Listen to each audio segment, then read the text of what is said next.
Hey, hello, and welcome to Reconnected. Just like every other Thursday, except for this Thursday, I believe, if I'm remembering correctly, I think this is our first international episode of Reconnected. Thank you both for joining us from Australia. Tony, Michas, John Mathews from the Imprint cast. Guys, thank you for joining. Absolute pleasure, believe me. Yeah, thank you, Ryan. I love the show, so to be part of it, it's an honor. So thank you. I love Imprint Cast. I love the first time you guys were on here. Anything that I ever have a chance to be able to do with you guys, I will always say yes. So thank you. Yeah, this is a big deal. I'm stoked you guys are here. And the big thing, luck was on our side. We got all Aussie announcements to talk about tonight. We got Imprint, we got Umbrella, we've got Imprint pickups to talk about. It's going to be a fun night. It's going to be big. I can tell you that. A lot of stuff to get through, yes. Very well timed. So first thing from Dustin, very happy holidays. Thank you for all you do throughout the year. Good evening to the awesome Tony and John. Thank you. Hey, Dustin. How you doing? You're incredible. Sardis says he loves Foster's. Just to let you know. The common myth that we all love Foster's. I'm not one of them. Sorry. So the first thing, let's talk about some pickups. Tony, what you got on deck?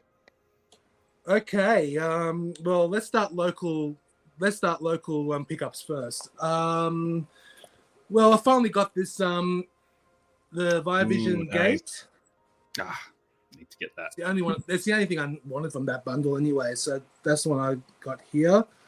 And the rest are from Umbrella. Got the rib spreader from a friend of ours named Dick Dale. He made this movie. Yeah, fellow Aussie filmmaker. Very good film. Aussie filmmaker, yep. Paul, he can help translate the Aussie slang. Yes, he can.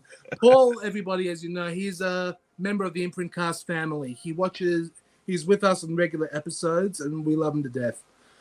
Dr. Dodson, how you doing, good sir? Will changed his name on YouTube. What's up with that? I know. and we lost the avatar, too. Interesting. Ronnie wants to know, what day and time is it in Australia right now? It is now Friday afternoon, 1:34 p.m. Nice. We are in the future. We're in the future, yes. Don't tell us what happened. I don't like spoilers. Alrighty, and then I've got Stigmata. Oh, I need that one. That's a good. I haven't seen this in years, but I've always liked it. And then I got this Clive Barker's Lord of Illusions. That's a good shout. That's a good movie, and it's been out of print here in the U.S. for a long time. Oh yeah, no, I never owned it until now, which is because I love Clive Barker, and I just never owned it. It's a good movie. It is. And up next is a couple of international releases. I finally got a copy of Coma with the slip. And the last import is a Criterion. Del Toro's Pinocchio. Got it. And that got to you quickly. I was surprised myself how quickly it came. I just love this. Here we go. Wow, nice. Yeah, it just comes like that. You know? I mean, that's still a pretty cool design. It is a pretty impressive design, yes. When they did the trilogy, that was really nice too, though. Yep. That. Yeah, always great. Yeah. Annoying as hell to get to the bottom of, but still really nice. And lastly, I got a couple of things, and John, that I got stuff for you as well. Finally, after a long delay, our Imprint bundles arrived. So nice. We got the Avengers Tara King collection, and then we got the November bundle. Here we go. I will match you. That also came in for me today. Oh, lovely. Same day. I think you got an extra one or two that I didn't, but either way, this month looks incredible from Imprint. Oh, it does. It does. And speaking of this month, the December bundle. Now that one I'm very jealous of. I need Lenny. I need the Sidney Lumet. Lenny is just an absolute masterpiece. I absolutely adore it. So yeah, John, the next time I see you, all these are yours as well because I've got your stuff here. Yeah, because I was in JB, our sort of retailer store, and they do have them in store. So I'm just like, have to be the patient. December bundle. Not December, the November ones. Yes, I've been eyeing it down for a while. I'm like, the Adventure Collection too, but they finally arrived. So excellent. So Josephine wants to know any good Aussie Christmas movies or books that you're aware of. Recently there was a book that was released. I forgot what it was called. I think it was called Christmas Kids. I think it's basically a kid's book about the Aboriginal kids celebrating their first Christmas. That seemed to be really quite popular. But movie wise, I don't know. I can't think of any Australian Christmas movies, recent ones at least. Yeah, Heavy Mental, no. I guess because for us, Christmas is there's no snow or anything. It's just very hot. So there are some Aussie Christmas movies. I just having a mental blank. I'm sure there are, but I'm talking about recent ones. I couldn't. Recent ones, not recent. Yeah. I would love to hear some good ones. I'm sure there's some. And then we got a solid question from Michael. I'd love to know this too. The breakdown on Imprint and Umbrella sales inside Australia versus everywhere else. You think we'll ever hear some numbers on that, you think? I honestly don't know, to tell you the truth. But all I can tell you is ever since we started the Imprint Cast show, we have been the sales have been increasing more, which is great. I don't mean to brag or anything, but I'm just saying in general. Because we always have conversations with the head of content, Josh Hibbert, and he's always telling us how crazy the sales are going, especially. But Australia and US, I think all over the world really. They have of course Australia and US are the big ones. They're very diverse. Even on the group, Tony, when people want to join the Imprint group, there's Canadians, all over, even Southeast Asia. So it's very everywhere. Mix of people that are joining the group. So but that would be interesting to get those numbers. Maybe you could ask Tony. Maybe I probably will. Even just a percentage, that'd be really yes. Especially as sort of like this side topic to this rumor that came out last week about the whole Sony leaving Australia and JB Hi-Fi maybe starting to at least taper down the physical media at the stores. And if that's the case, if Umbrella and Imprint, everybody gets this opinion because they're seeing things online that they're selling very well. How can Australia be doing poor for physical media? They could be doing very poor if there's only 50 people in Australia buying them and they're selling out because the rest of the world is buying the rest of them. A good point. And with that, it's JB Hi-Fi. Unfortunately, it's just their business models changing because they're more of like a Best Buy, and same in the US with Best Buy. But Umbrella and Imprint fall under the the boutique label sort of umbrella, so they're very strong in terms of sales. But I guess that sort of mainstream market is vanishing in Australia. Would you say, Tony? The shelves are getting quite smaller and smaller in JB. It's shocking. It's shocking to look at because my local JB that I always used to go to,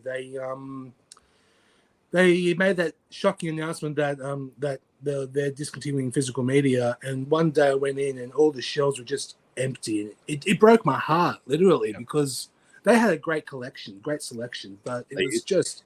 But now other JB stores are following suit, which is just horrendous. Right. Kire, fellas. Danny Mitrovic's watching as well. Danny, how you doing? Dear friends of ours. The Aussies watching. Mm-hmm. Josh might be watching tonight too. Oh, great. One more thing I got in recently from MVD is 88 Films release of Inspector Wears Skirts. Nice. And they are heavily implying that they're doing the sequels to this next year. I believe the second one got announced, and I think they're basically saying out loud that they're doing the third one as well. So this is a really cool pickup. I'm so glad that they're doing that. Anything else exciting coming out that you guys have got recently that you want to highlight? Should we go to some recent watches? Well, John, you haven't shown your pickups. That's right. I'm done. So I thought we were covering John's because of the Imprint pickups, and I totally spaced. My bad. Go ahead, John. No. That's separate. It happens every year. Black Friday, then everything drops at once. Yeah. So it all just huge packages arrive. So I mean, just first off, very quickly, I won't go on too much, but I got these some of the Vincent titles and partner labels. Oh my! They're Nice. existence. Oh, you got Crocodile showing up there. Yeah, Deaf Crocodile, one of my favorite labels. So whatever they do, I'm pretty much complete with them as well. So these are some of my favorite partner labels right here, and also I got included was the Lost Picture Show, which I've heard amazing things about. So very excited to see this as part of the subscription Prophecy series as well, and also the VSAs, and also their new sort of shot on video label, which has been quite a treat. Yes, yeah. So just the stack of general VS releases there. So very excited. Redneck Zombies actually looks quite fun. Yeah, sure does. I saw it years ago. It's a Troma movie, Troma pickup, and also from good friends at Radiance, because I'm a subscriber as well. So I got the recent Radiance pickups as well. So nice. Dig into these. So even though Vincent did release this, this is a different set in terms of the content. So very excited. Into Civilization. And in terms of Umbrella, just very quickly, same as Tony, I got the recent Umbrella one. So the big boxes, so Stigmata. Oh, Red Rock West too. I need that one. Lord of Illusion. I forgot to get that one. Damn.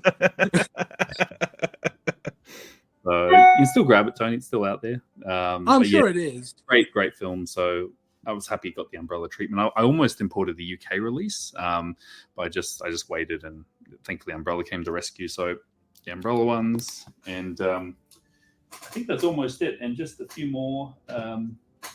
Just the from Arrow, Tremors 2. So keeping lovely series going. So very excited for this. So that's out of print now, isn't it? I think so. Yeah, maybe the hardbox one. Yeah, but surprised me. Yeah, because the first one went pretty quickly, and also I grabbed the latest Fun City editions because I'm keeping up to date with them. Yeah, as well. Good. Yeah, love Fun City, and I don't know if just since they obviously went off on their own, I'm not like people should be aware they are still releasing films. I noticed in a few groups since they've left Vinegar Syndrome, like, oh, they're still releasing movies. I'm like, yes, they are. They've just gone on their own, so they're still doing great quality work. So Fun City, I'm going to support and buy every release of theirs as well. So that was my recent pickups.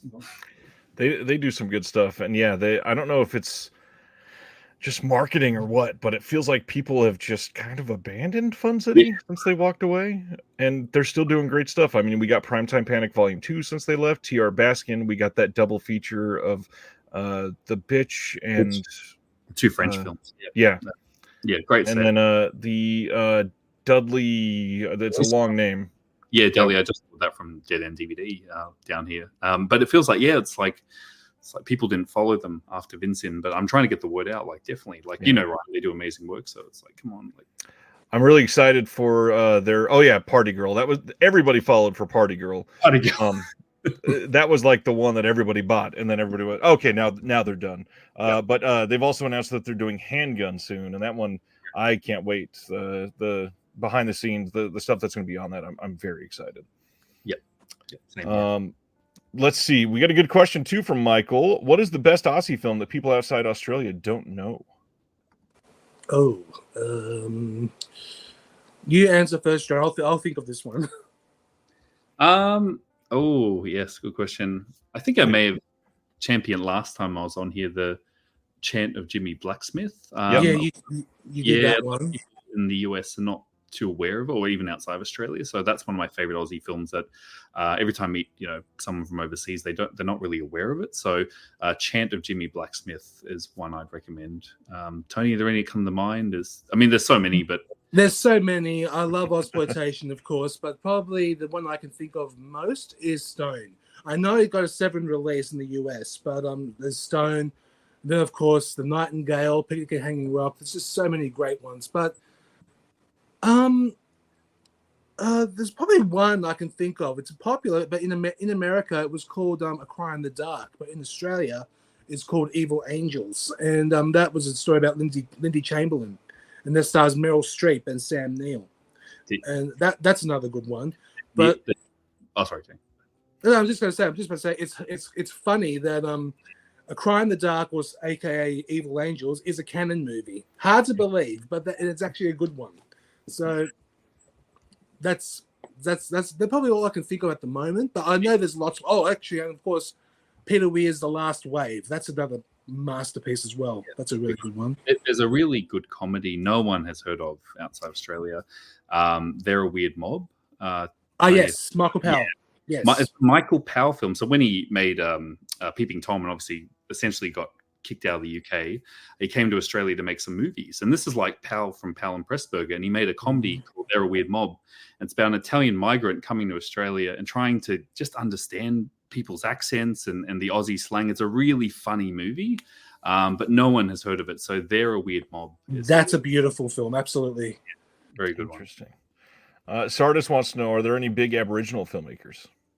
Probably the biggest one is Warwick Thornton. He did a movie called Samson and Delilah, and he also did one called he just did one with Kate Blanchett recently, The Lost Boy, I think. I don't remember the actual title, but yeah, I think Warwick Thornton is probably the biggest biggest Aboriginal director, who also is his own cinematographer and writer. So he actually is a very talented individual. Nice. Warwick comes to mind as well. Yep, that's a big one. The New Boy. Thank you, Paul. The New Boy. All right, let's dive into some recent watches. John, what have you been watching recently, my friend? Oh yes, it's been I've been trying to catch up since everything has arrived in the mail. I'll just get it brought up here. Sorry, up here. So I recently, in terms of releases, I watched. I got it's over there. The 4K of Fargo from Shout Factory. So I watched that. Looks amazing. Looks incredible. It's a film I love. It's one of my favorites. In fact, got a 4K. Is definitely up there. Recently, in terms of newer movies, Tony and we saw the Caligula Ultimate Cut. Yes. So this is pretty amazing. So Caligula, as you know, kind of got butchered, shall we say, by Penthouse Films, and they've reconstructed the original vision of a Tinto, well, as close as it's going to get. So it did play theatrically here in Australia, and I'm not sure if it's come to the US yet. It's played a couple festivals, I think. Yeah. So we went, and it was a revelation seeing that cut of Caligula. It's a completely new film. It's a real, and you can see. Basically, it was trying to do something like Fellini's. Was the film Tony on a mental blank? Satyricon. Satyricon, yes. In terms of the visuals, and actually, they took all the best shots. So that was a really good watch. Recently saw Thanksgiving as well at the cinemas. That was fun. Yeah, saw that. Nice. And also the other night, I finally watched the 4K of Arrow's Witness, which is I think it's a really, speaking of Aussie filmmakers, a really great film. And the Arrow 4K looks amazing. So those are just recent watches I've watched. Nice. I need to get Witness watched soon. That's one that I was super excited that a boutique was doing a 4K for. It's a great movie. Great film. Yeah, very great film. All right, Tony, what's been on your list recently? As John said, we watched Caligula, the Ultimate Cut. Highly recommend it. Hope it will get physical media eventually, kind of physical media eventually, but who knows when. John and I also went to a friend's place and had a Vinegar Syndrome double feature. We watched From Beyond and Undeclared War. Undeclared Law? Oh, well, I keep that title. I always the Mingo Lamb movie. Mingo Lamb one. Yeah, that's all I can think. I'm pretty sure it's Undeclared War. You're right. Right, yeah. Yeah. And theatrically, I watched Caligula. I watched Thanksgiving. Mind you, some of the good stuff I really want to see isn't out yet. Australia gets their stuff delayed, like Poor Things. I'm dying to see that, but that doesn't come out until Boxing Day, which is December 26th. And a few others as well. But I've heard nothing but great things about Poor Things. I'm dying to see that. Yeah, and I'll be watching that this weekend, I think. Oh, lucky you. I have to wait. Actually, I think it's advanced screenings here this weekend too, so I might try and give it a go. But lately, I've been catching up on some Christmas stuff. Like I watched Ghost Stories for Christmas, the BBC anthology series. I started watching that, which is really good. And that's that. That's it. That's all I've been watching. And I did see. I forgot to mention Godzilla -1. Of course, saw that. That was. I haven't seen that yet. I've got to watch that very soon. Saw it in 4D, so the seats were, shaking around, and you saw it in 4DX, you lucky bugger. 4DX. So that was fun as well. So yeah, forgot about that. My big new watch for me this week, other than a bunch of Christmas movies that we've been rewatching, of course, but I finally got to see Carmen, which we've been talking about in the chat for the last handful of months. This was from 2022, starring Melissa Barrera, Paul Mescal, and I was so invested, wanting to love this thing, and good God, did it fall flat for me. I thought that it looked beautiful, but man, yeah, it was just a major miss for me. It seemed like they wanted to turn it into this like dreamscape of a movie, but also immersed in realism. And when you turn just random things into a dance scene for no reason, you lose a lot of the realism. So it lost a lot of that emotional punch for me. And it was just very contrived. I thought it was acted incredibly well, shot beautifully. Could not possibly care any less about the story, sadly. But it was still a decent time, and I think a lot of people would probably love it. It's all right. Let's go into some announcements then, if everybody's ready. Anything else you guys want to cover before we jump in? I'm good. Yeah. Well, then let's hang out in Australia and talk about some Imprint titles.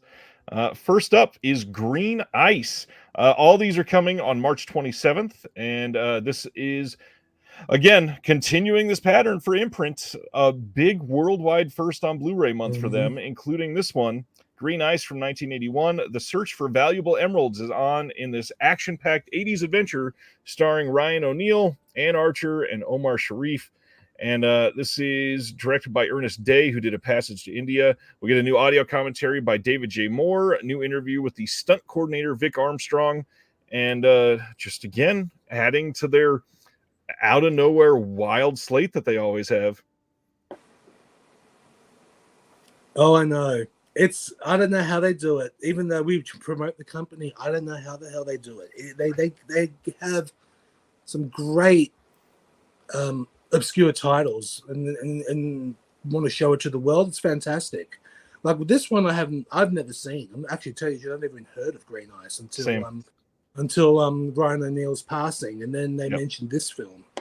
And I want to watch this. Stan, see you later. Great seeing you. See you, Stan. See you. Yeah, one I haven't seen either, but once again, with Ryan O'Neal's passing, there's been a real appreciation for his films he's been in. So, once again, bringing us more, discoveries. That's the beauty of Imprint, is there's a lot of first-time watchers for a lot of us, and so this. And I saw the trailer; it looks like a lot of fun. So yeah, I'm very keen for this one as well. Very interesting looking. And next one, this was hilarious because I had a friend, not even kidding, I think 4 or 5 days before this was announced, sent me a picture of the laser disc for this and said, let's see a boutique release Cold Steel. And just like clockwork, Imprint announced the worldwide first on Blu-ray, Cold Steel from 1987, starring Brad Davis, Sharon Stone, Adam Ant. And as you can see on the cover, man, they're really selling this one pretty damn well. I'm excited to see this. The only big thing, no extras at all on this. I really wish they were able to do anything, because this is a damn good looking movie. I haven't seen it, but I do know of it, and apparently, I heard it was actually trashy fun. It's good fun to watch, but I don't know. Well, yeah, it's a shame there's no extras. They may release them later. Who knows? But for the time being, it doesn't look like there's any. But with Brad Davis from Midnight Express, Sharon Stone, and I love that they have Jonathan Banks front and center and don't even acknowledge his name on the front of it at all. So true. John, have you seen Cold Steel? No, it's one that I've heard of for many years. Once again, just because of the Sharon Stone connection. So, it looks like a lot of fun. One of those late '80s thrillers of the time. So, once again, hopefully there's to be confirmed. There's more extras on the way. But yeah, this looks like a lot of fun. That's the beauty of Imprint. Once again, they will bring all types of genres, even if it's a bit of trashy fun. Like, as long as it's still entertaining, it's absolutely catalog. Yeah. I could have seen this fitting in one of the neo-noir After Dark box sets, so I hope that they don't stop those, because this would have fit in very well. Yeah. And then on the extras, usually when they have something coming, they put extras TBC, and that's not in here. So I am slightly actually a worried. good point. You're right. So that could be it. So, yeah. Next one, which once again, no extras listed whatsoever. And this one's a big one. Let's Get Harry from 1986 with Mark Harmon, Gary Busey, and Robert Duvall. I mean, again, worldwide first on Blu-ray. Hardly anybody has seen this, I'm sure. And they are just crushing it. Well, this is directed by Alan Smithy, after all. So they couldn't get him for an interview? Come on. He's done so many good films. Yeah, he's probably busy. Does like 4 films a year. No, it's what a cast. Tony, have you seen this one? It's one that you No, I want to. Mainly for the Alan Smithy factor. I want to, but no. As soon as this was announced, a friend of ours tagged us on Facebook and said, "Uh-oh, Alan Smithy film," but I don't think he's seen it. So, but I think he's seen it. He has. Yeah. But just the cast, like the lineup, it's incredible cast, and how it's virtually been forgotten is pretty amazing. So yeah, I'm keen for this as well. This is prime Gary Busey time too. Yes. Michael Smith, speaking of Peckinpah, any buzz on chances that Imprint could do Wild Bunch? Well, Wild Bunch is Warner Brothers, so they won't license. No. Unfortunately, off limits. Yeah, I mean they've done every. Pretty much looks like they're going to do every Peckinpah, but unfortunately, unless things change and they make an agreement. Fingers crossed for the Wild Bunch, because that's my favorite Peckinpah film. So here's hoping. That'll be a dream getting the Imprint. And I will say this now. I will announce this right now. With Peckinpah, we are doing a special episode on the show dedicated. It will be our first director focus, and it's going to be on Sam Peckinpah.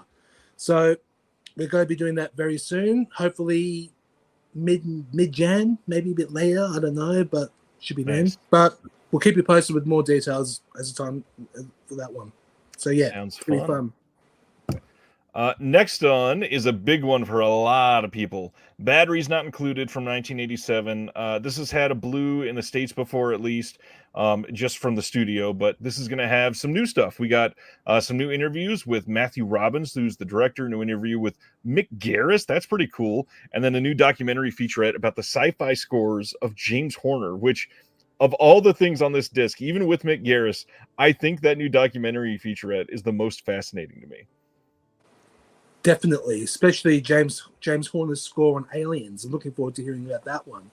But yeah, we had the standard universal release of Batteries Not Included here in Australia as well. But it's good that Imprint are releasing this one with the new Mick Garris interview as well as Matthew Robbins. I think that's great. Yeah, I really like this film. It's for a lot of people, it's quite nostalgic. It's a bit of a childhood classic.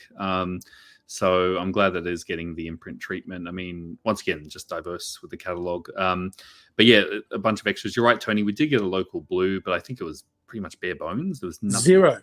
Yep. Zero. Yeah. So we're getting the, this cult sort of kids film. We're getting the treatment of it. So yeah, this is great. Very happy about that. Definitely. My big thing is I kind of hope that they got a new scan. It doesn't say anything about a new transfer, so there probably isn't one. But man, it would be nice to see something updated for this. Oh yeah, definitely. Yeah, it doesn't. Next up, Strange Invaders from 1983. This is inspired by sci-fi films from the 50s. Comes a terrifying story of alien invasion starring Nancy Allen. And this one is going to have some new special features, but those are to be confirmed later. Not entirely sure what's coming on that. They got an archival commentary coming. This one is one that I believe had a previous release in the States, at least. Twilight Time. Yeah, I have it. Yeah. I don't think I've seen this one. I haven't seen it, but I believe this is a sequel to or a follow-up to the movie Dead Kids or Strange Behavior, whatever you want to call it. But in Australia, it's called Dead Kids. So, yeah, I really like this film. It's, once again, Dead Kids was sort of almost like 1950s throwback, so like EC Comics type sort of tale, and this follows it up. So it was meant to be part of a trilogy that failed. This was meant to be the second film, so like a throwback to 50s. So this is a throwback 50s sci-fi, like Invasion of the Body Snatchers. Really fun film, great special effects. But we never got that third film. But I believe, from memory, the Dead Kids are shot in New Zealand, and I yes, it was. I'm not sure if this was also shot in New Zealand. I may be wrong, but I think it was part of the planned trilogy. But yeah, it's a very fun film, so I'm very excited about this. It's an exciting slate. And on top of that, we got one more film from them, and that is Ravagers. This one is from 1979. Out of 6 films, only this one is the only one that's not from the 80s. They don't even do that many 80s films overall, so it's interesting that they were super 80s heavy. This one also worldwide first on Blu-ray. You got Richard Harris, Ernest Borgnine, Art Carney in this one, Ann Turkel, based on the 1966 novel Path to Savagery by Robert Edmond Alter. And again, no extras on this one, it looks like. Yeah, that one is a shame that has no extras, because I have not seen this one, and at least do something about Richard Harris, at least, because that'd be really good. Yeah, this one, and that cast alone with Art Carney, Borgnine, and Harris, it would be really good. And it's number 300. It's Imprint's 300th release, that one, so it's going to have at least extras just for something like that. But he's hoping it'll be more announced. Well, speaking of number 300, to celebrate, they are giving away this commemorative A2 poster free with any of the March pre-orders, which is really damn cool. And I kind of need to pre-order something, I think, to get this. This is a really fun idea. It's crazy to me that Imprint already has 300 spines. Like that, for people that don't remember, Imprint, their first spine was May of 2020.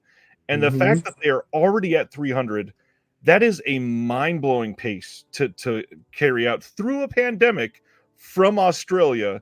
And how many of those 300 were worldwide first on Blu-ray? It's a huge number. Quite a large number, yes. Massive amount. When we did our end-of-year Imprint, but we were saying, Tony, I think the calculation was they released 100 films this year. This year alone, we did Imprint released 100 individual films, including what's inside the box set. So inside box sets. 1 year, so that's just bonkers. That's insane. But you can't deny it. This year, as we discussed because we did record the special end of year Best of Imprint episode just recently. It'll be up soon. Imprint this year were the king of box sets. You can't deny that. There was so many box sets.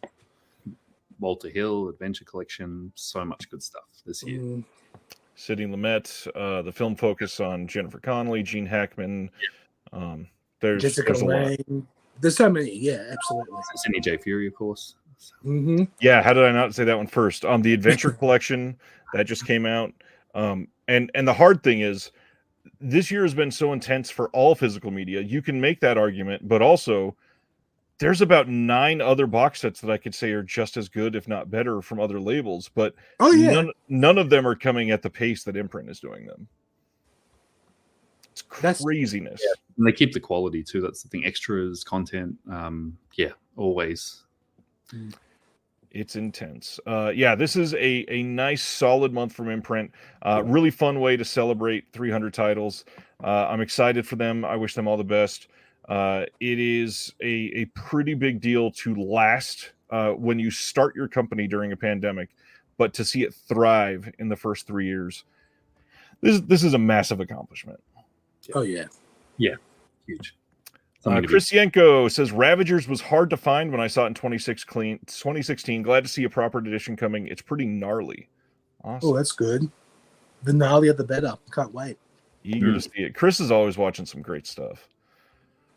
All right, moving right along to Arrow. First one is in the U.S. and Canada on March 12th. They are releasing The Shootist.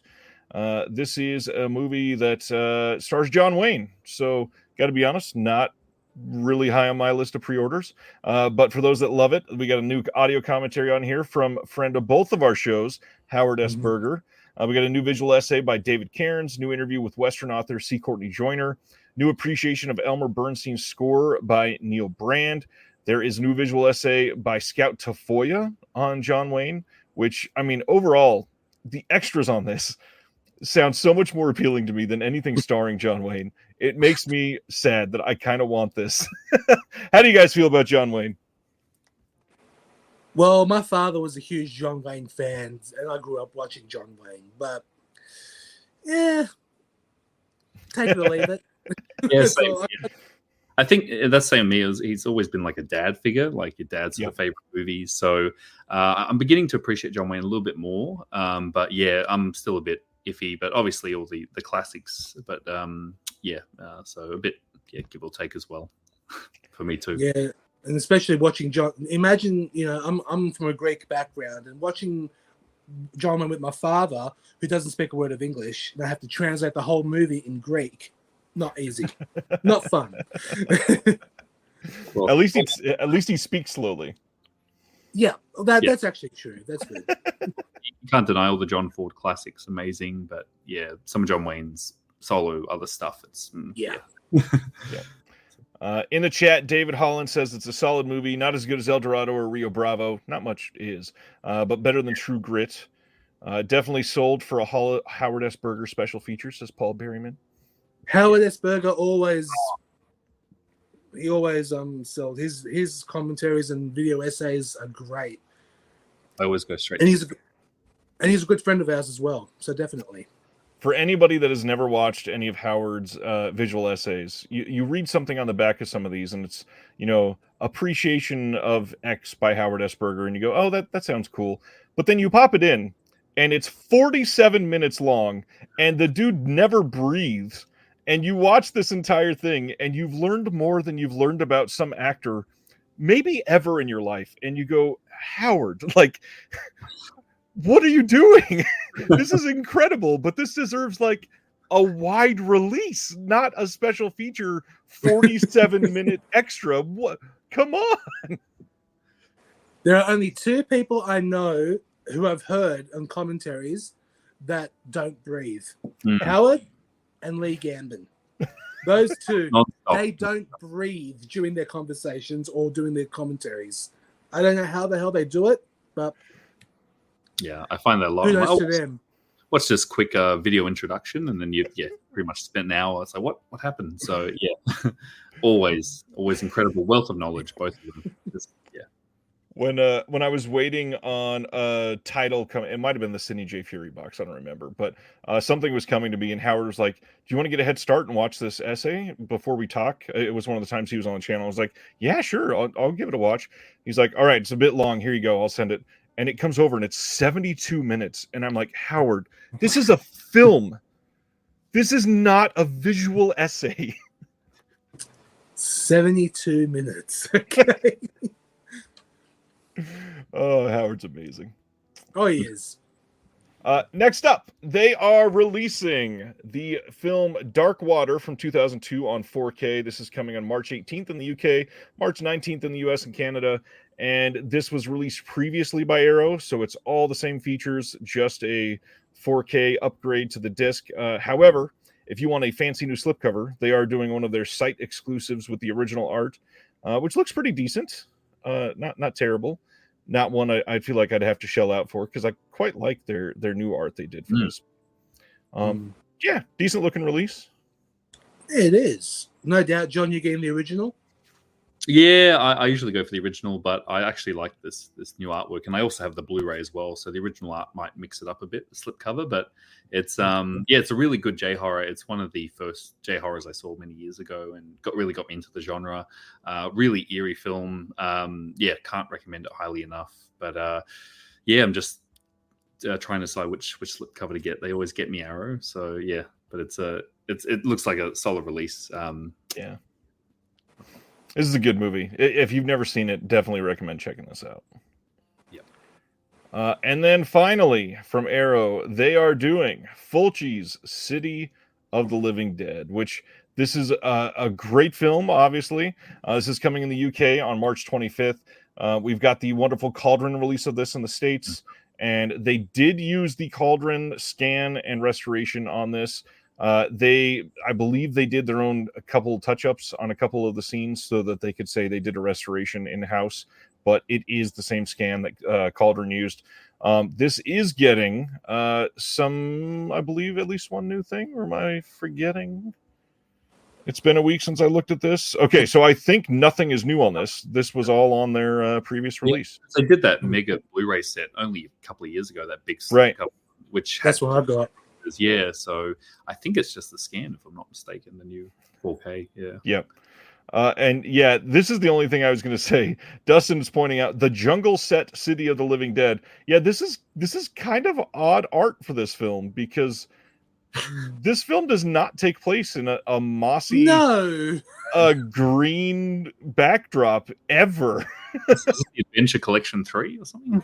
I don't know why, but it reminds me of a zombie version of I Spit on Your Grave for some reason. A little bit, yeah. That's what it looks like to me. But I'm just frustrated they didn't do an art original for this, because I've so far I got the House by Cemetery one, I got the Blood and Black Faith. Like, come on, Arrow, like, yeah. Would have been nice to have a Gates of Hell cover from them on a hard box. Yeah, with the original Italian title, nice.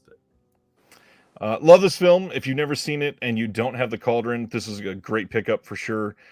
Absolutely a classic and easily top 3 Fulci for me. Love this damn movie. Definitely a top 3 Fulci, for hands down. I love it, yeah. And the Cauldron looks amazing too, so if it's the same scan, it's going to look stunning, but incredible. Yeah, one of Fulci's best in the trilogy.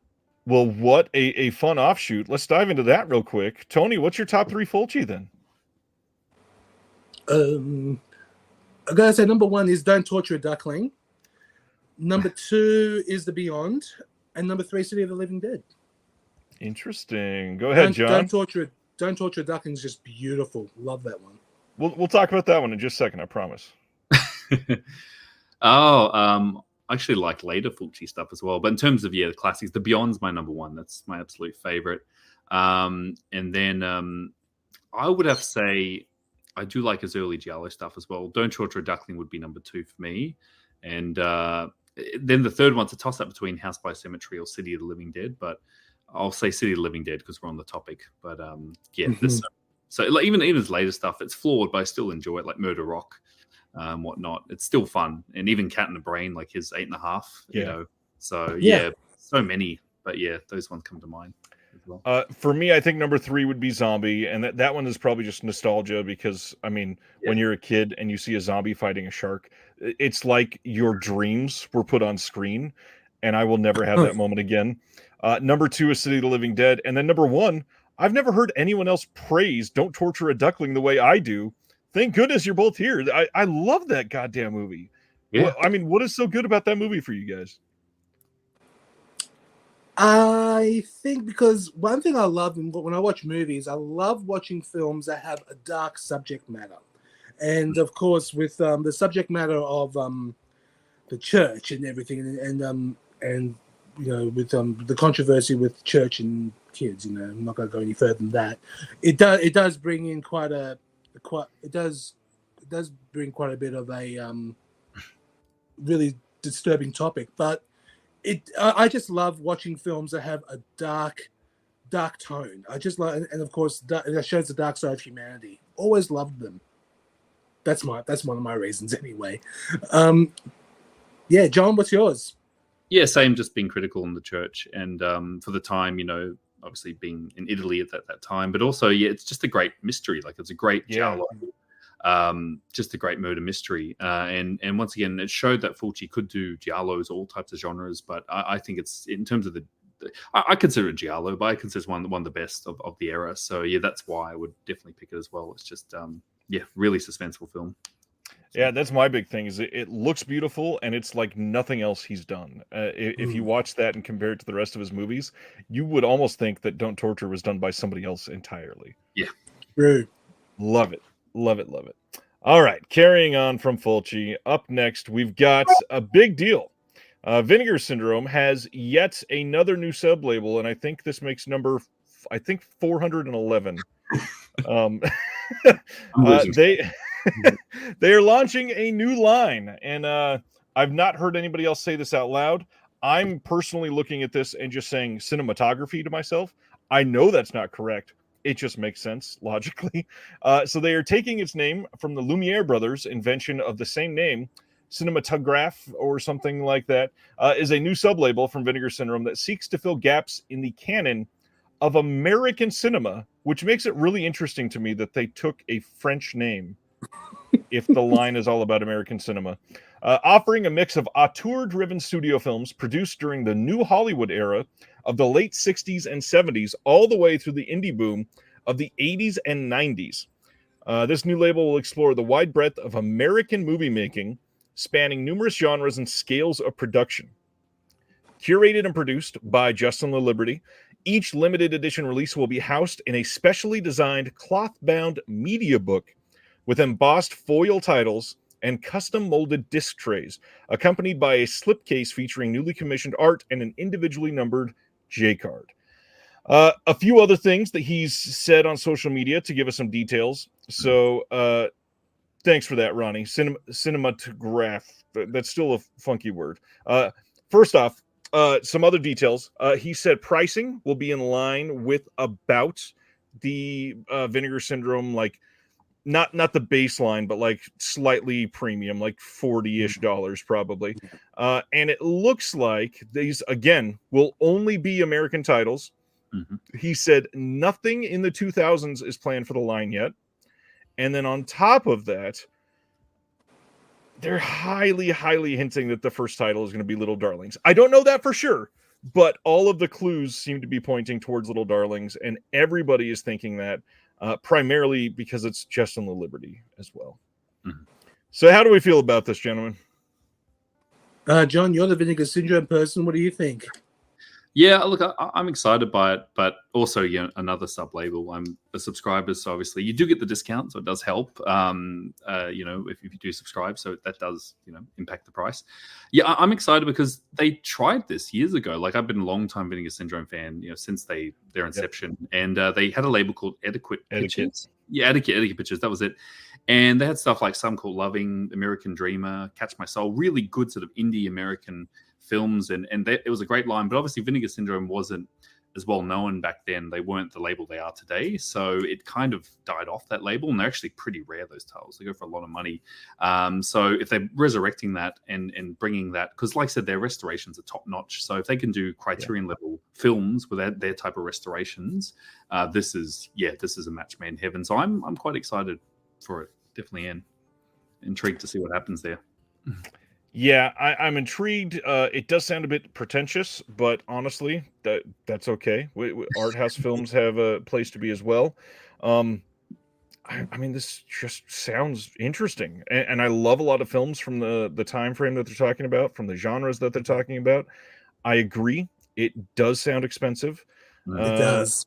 Yeah, it's an interesting thing. I will say that it's starting to be. No, it's not starting. Multiple sub-labels ago, it was already overwhelming from Vinegar Syndrome. And this is getting past overwhelming, and now it's like beyond cumbersome. This is a lot from one company. And you can do too much to overwhelm the market. You can do a lot to make people jaded. And I will say that it has not been a... what's a good way to say this? It's not been a very warm year to be a Vinegar Syndrome fan. There's been a lot of complaints online, people that are new to the line that are complaining about shipping times or not getting many mainstream titles from VS this year, or just because they're impatient consumers. This sounds like it's begging for a lot of complaints. Yeah, they haven't been. I read some of the comments that weren't very positive. I guess the big thing was, being a subscriber, like, oh, great. Oh, it's not including my subscription. Oh, and that happens generally every month now. Like, all the good titles are going on the sub labels, like big titles like like Roadhouse and stuff. You think that would be part of the subscription, but yeah. So you're right. So it's a slippery. You've got to be careful. Like, you have to find that balance. And collectors, we're not. Some are made of endless funds, but some of us aren't. So you got to be. And people are becoming more picky now I'm definitely noticing that. Like since the COVID boom, we had stimulus checks, people were buy. But I think now people are just being a bit cautious. So it sounds exciting, but just I think they should definitely focus on be a lot more focused on what their mission is, which originally was just to restore film. I mean, that was kind of it. Now you got a show and video label, you got this, you got that. So it's like, so that's just my opinion as a long-time subscriber. Just try and don't lose track of what their main focus is. About the same. And I don't think VS had a terrible year by any means. I think that a lot of people that expected a very mainstream year because 2022 was shockingly mainstream from them. It's a very different year than 2022. I will say that. But like the Lost Picture Show, that is something that Vinegar Syndrome of 8 years ago would salivate just by somebody describing that to them. Yeah, it felt, and that it was very appropriate for the 10 years, and being a long time VS subscriber too, it was like very appropriate. But for a lot of newer people that came on board the last year or two, like they were expecting, I was expecting Chainsaw 3 and all these big titles, and it's like no, this is. I mean, primarily they were just doing DVDs when they started. I mean, the double features, and once again, don't forget they were a X-rated label. That's what they started as, restoring lost X-rated films. So people don't seem to realize that, and they're expecting massive, Criterion or Kino level titles. But you've got to understand. But I mean, they are getting some big studios. But I was happy that box set kind of went back to their roots. But different audience. I would expect many of those bigger titles will likely be coming on these sub labels now. They will not be a part of the subscription. They will likely be things you have to pay extra for. Yeah. Want to point out Ronnie's comment here. The shipping for the last couple VS sales was much quicker than for the ones earlier in the year. Now, this sentence alone, I agree with. Yes, it has been much quicker the last couple sales because they were hiring people. But let's think about how odd this sentence sounds when you describe Vinegar Syndrome from, say, 3 or 4 years ago. The shipping for the last couple sales was much quicker than for the sales earlier in the year. A lot of sales. If we have a time machine and go back to 2019 and somebody hears this and goes, how many sales are they having?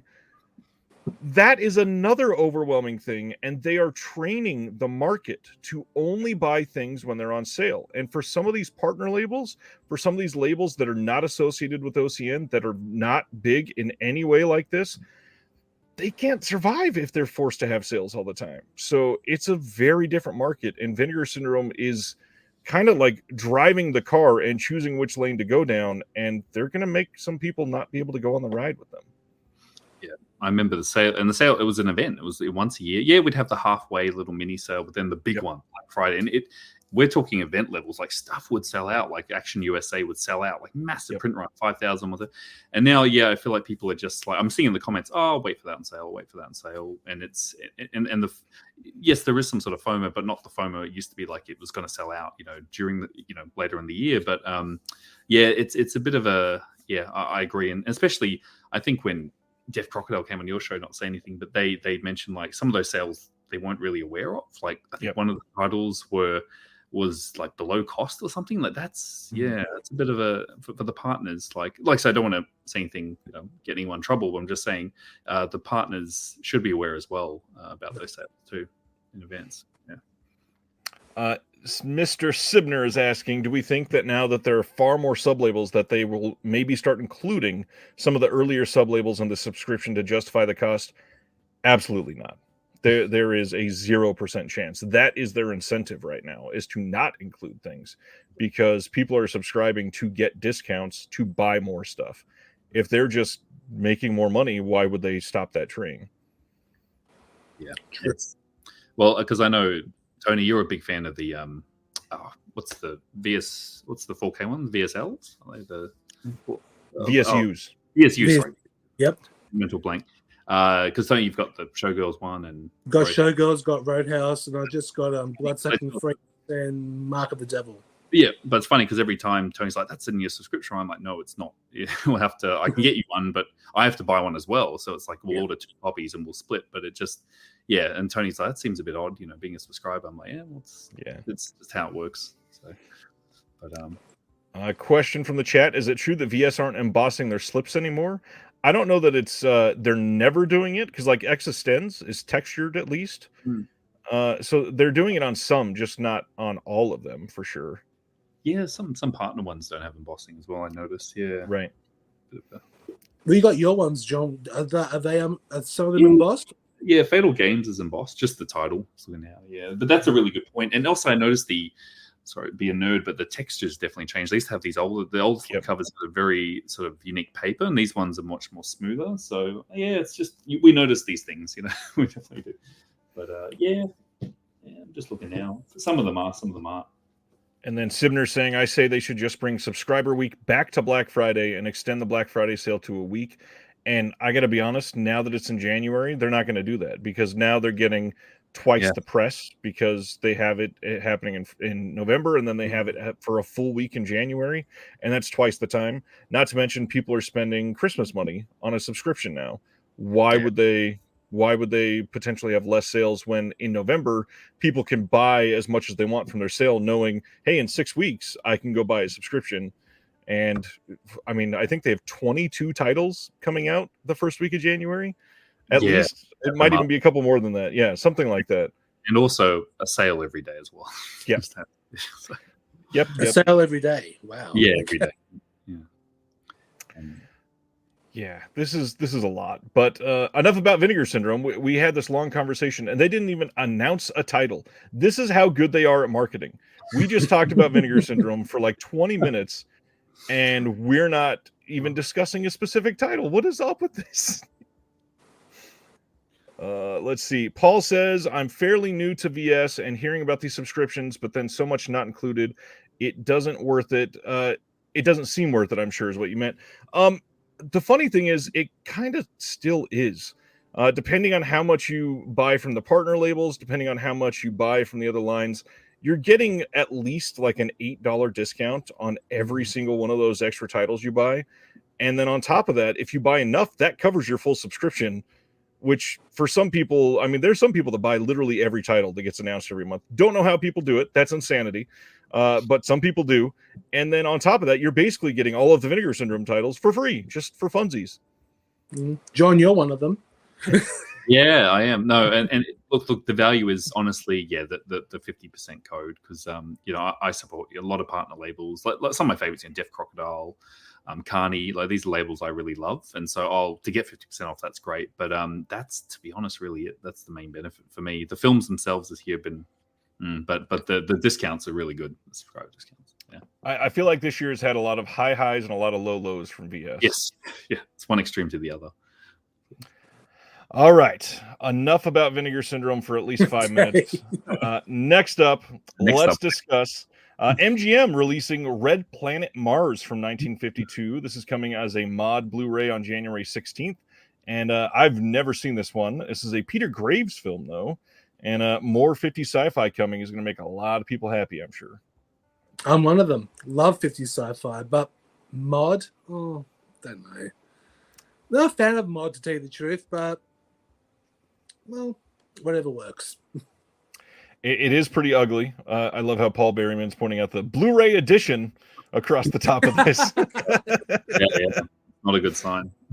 Yeah, and mods, I mean, there's a couple different sides to this. Some people think that they're exactly the same as pressed because of how they do it nowadays, but there's a lot of people that have seen some of these fail and have different feelings. So could go either way.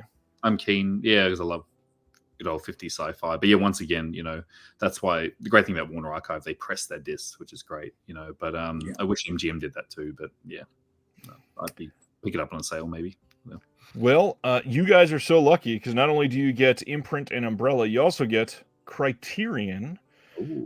March 12th, Blu-ray, we are getting All the Beauty and the Bloodshed.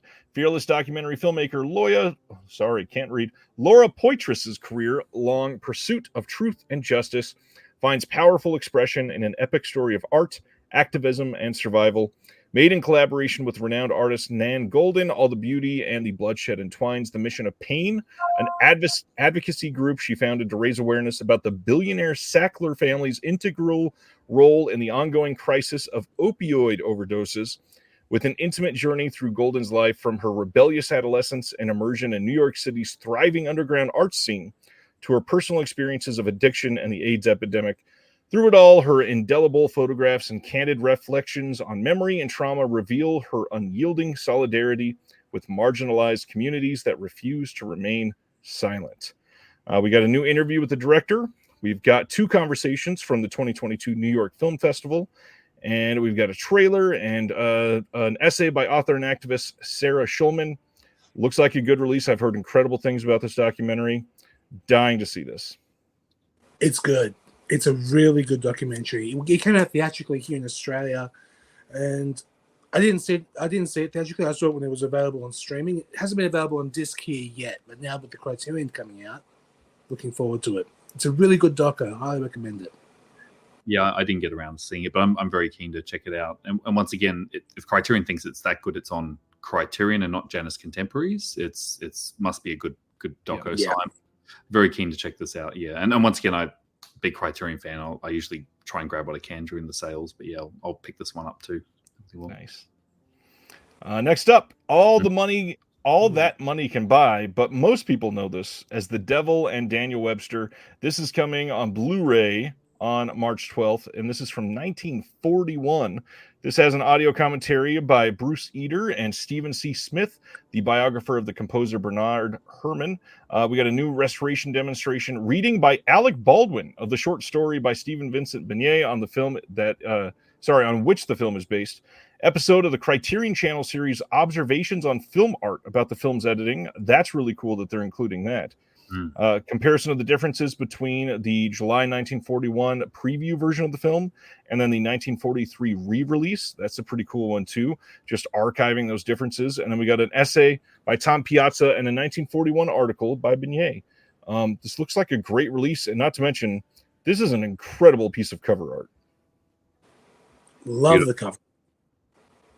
Looks like it's hand sketch. It's amazing. Yeah, incredible. Yes, Baldwin did the modern day remake. Yeah, this is another one. I would love a poster of this cover. Oh, I really wish Criterion did some posters. Do they still do posters on the Criterion, or every now and then again? Yeah, like a limited edition release will get a folded poster once every 18 months or something. Oh, that's beautiful. I love a print of that on the wall. Yeah. That, and I'm still begging for a print of the Godzilla cover art on the box set. Yes. I know, Tony, our friend James has what's he got? The Noir. He's got the Criterion poster. Yes, he does. Detour. He's got a beautiful, high quality print of that on his. Nice. He does. Very nice. He actually started selling some Criterion posters, and they sold out quickly, but at $120 a pop. Oh, very tough. Australian dollars. Yeah, Australian dollars, but they are high quality. But yeah, they're yeah. I wish they shipped to Australia. Yeah. March 19th, they are also giving us The Runner from 1984. Very powerful cover art on this one as well. This has a new 2K digital restoration. We got a new conversation between the director, Amir Nadiri, and the filmmaker, Ramin Barani. Audio interview from 2022. We got Waiting, a 1974 film by Nadiri, featuring an afterword by the director, and then an essay by Ishan Kushbakht. And yeah, I've heard great things about this film and somehow have never gotten around to it. Same. Haven't seen it, but looking forward to it. Yeah, it's another blind spot. So yeah, once again, thank you, Criterion. Saint Omer also coming on Blu-ray. This is a 2022 film, and yet again, this is one that I've heard incredible things about. This is a fairly new film, and just have not seen it. This will be the easiest way to see this movie moving forward, I'm sure. And this is going to have new interviews with the director, conversation between the director and an author and a filmmaker, and then 2023 episode of the Director's Cuts, a DGA podcast. And then we got an essay by critic Jennifer Padgemi on this.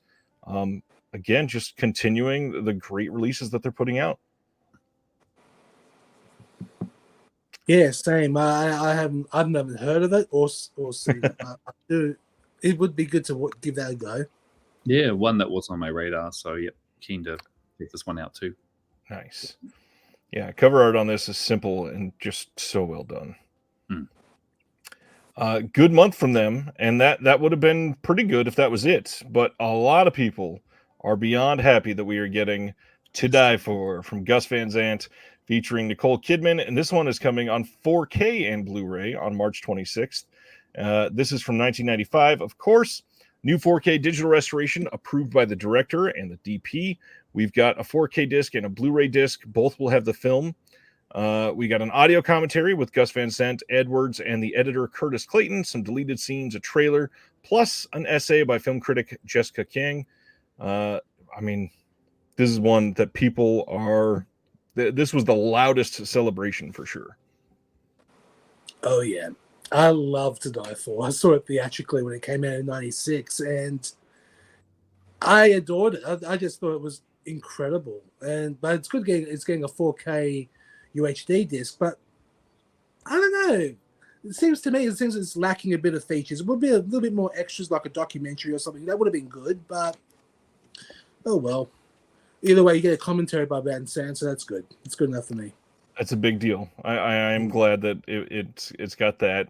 The other big thing is it's got a 4K and it's got Dolby Vision. Thankfully, it is going to have HDR. We don't have to worry about that. This is one that will benefit from that for sure. All right, great film. I was commenting, praising it as well. Amazing, great film, and I'm glad it's getting a 4K. So yeah, absolutely. Same. Next one. For a lot of people, this may have usurped Criterion the day that these were announced, because this is one that people have wanted for a long time. Raro Video is releasing The Golden Coach from 1952. Francois Truffaut described The Golden Coach as the noblest and most refined film ever made. This is a Jean Renoir film, and this is set to the music of Antonio Vivaldi with the vivacious Anna Magnani. The Renoir's ravishing, sumptuous tribute to theater involves a viceroy who receives an exquisite golden coach and gives it to the tempestuous star of a touring Commedia dell'arte company.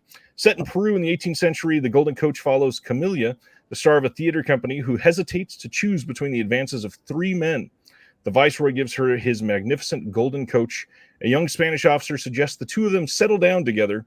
Ramon, a torero, offers her a share of his glory. On this, we're going to have an audio commentary by Adam Naiman, and we got the alternate French language track on this. This is a pretty big deal. Sure is a big deal. Will says, love The Golden Coach. Got to see that one on the big screen, and it was wow. I believe it. It must have been. And then Terry says, I would have loved Murder in New Hampshire included on To Die For. It was a TV movie based on the true story that was the inspiration for this film and starred Helen Hunt. I really enjoy Helen Hunt. She's always been fun. Yeah, she has been. Yeah. Anything else on Golden Coach from you guys? I've never seen it, but I really want to. It does look really good. It's a visually beautiful film, and the fact that it's getting a Blu-ray upgrade would be great, because I have a DVD, an older DVD, I think it was Director's Suite, released here locally, Madman. But yeah, really great. I just remember it being visually incredible, like very, very colorful, vibrant film. So interesting that, Criterion didn't get it, so they must have lost the rights to it. So this is one I'll be picking up, because I would like to get a HD copy of it. Definitely would. Nice. Going from one colorful film to some colors that pissed a lot of people off this week. Shout Studios is releasing a 4K steelbook of Creepshow as a Walmart exclusive coming on February 27th. And oh man, I have seen so many complaints about this. Literally tonight during the show, I've been still getting comments on this popping up on my phone of people complaining about this art.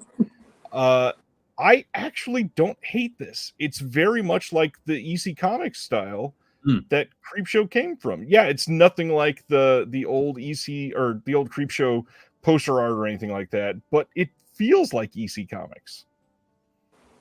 Yeah, I see it, but I'm not a fan of it, to tell you the truth. But I don't love it either. It's growing on me a bit. Maybe if you see it in hand, it's a nice glossy steelbook, it might really pop. But right now, I'm just not. Yeah, it's interesting. I see what they're going for there in terms of that old classic comic look. But yeah, just the original poster art and a nice glossy steel would have been nice. But it's different because they did the 4K with the slip, so keeping it different, mixing it up. Yeah, nothing new on this, of course, because they just released the 4K just recently. It's just a steelbook coming. Yeah, it is, and they're doing the Walmart exclusives now because obviously Best Buy don't think are taking them anymore by looks of it. No, So. no more exclusive steelbooks at Best Buy. It looks like it'll be Walmart for many of them.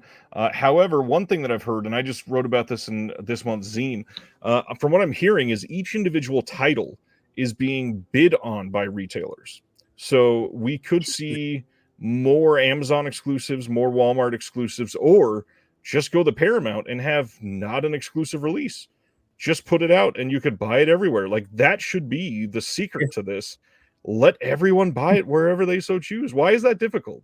Well, it roadblocks us down here in Australia, Tony. As you know, we can't order from Walmart; they don't ship outside the US, and Right. So same with Best Buy. Like it was, and so you have to get a friend in the US send it to us, and it's a real hassle. And they're losing customers, they're losing international customers as well. I can't go to Amazon and get it, so yeah, it's just make it wide, just get it out there. Like it's better for the market, Anyway, it's very old school. Barnes and Noble used to ship to Australia for the Criterion sales, but no more, which is a shame.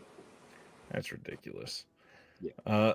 New movie Wonka is getting a Walmart exclusive 4K and Blu-ray steelbook. We don't have a release date on it yet. I've not seen the movie. I've heard both good and bad things. I got to admit, the whimsical steelbook here is pretty decent. It's nice and colorful. I like that aspect. Yeah, don't have any other feelings. Yeah, I haven't seen it either, but this does look nice.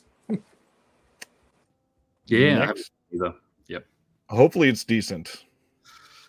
Yeah, heard very mixed things. So February 13th, Kino is releasing Let's Dance from 1950. This is with little known actor named Fred Astaire. I think I'm saying that right. We got a new commentary by somebody else that nobody's heard of, Mr. Lee Gambin, I think. This is a big deal. I'm glad Lee's on this, and obviously anything with Fred Astaire is a big deal. 1950, that's the commentary is the big draw. If you've not seen this before, it'll be a great release. Looks like a Lee Gambin film immediately. Certainly. Screams Lee Gambin. So yeah, I'll definitely grab it as well, just for the Lee's commentary.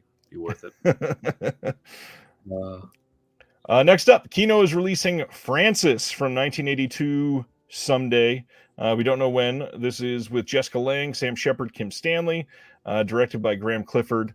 Not much else known about this yet. We'll probably get it here in 3 or 4 months, and we'll find out a lot more. Any feelings on Francis?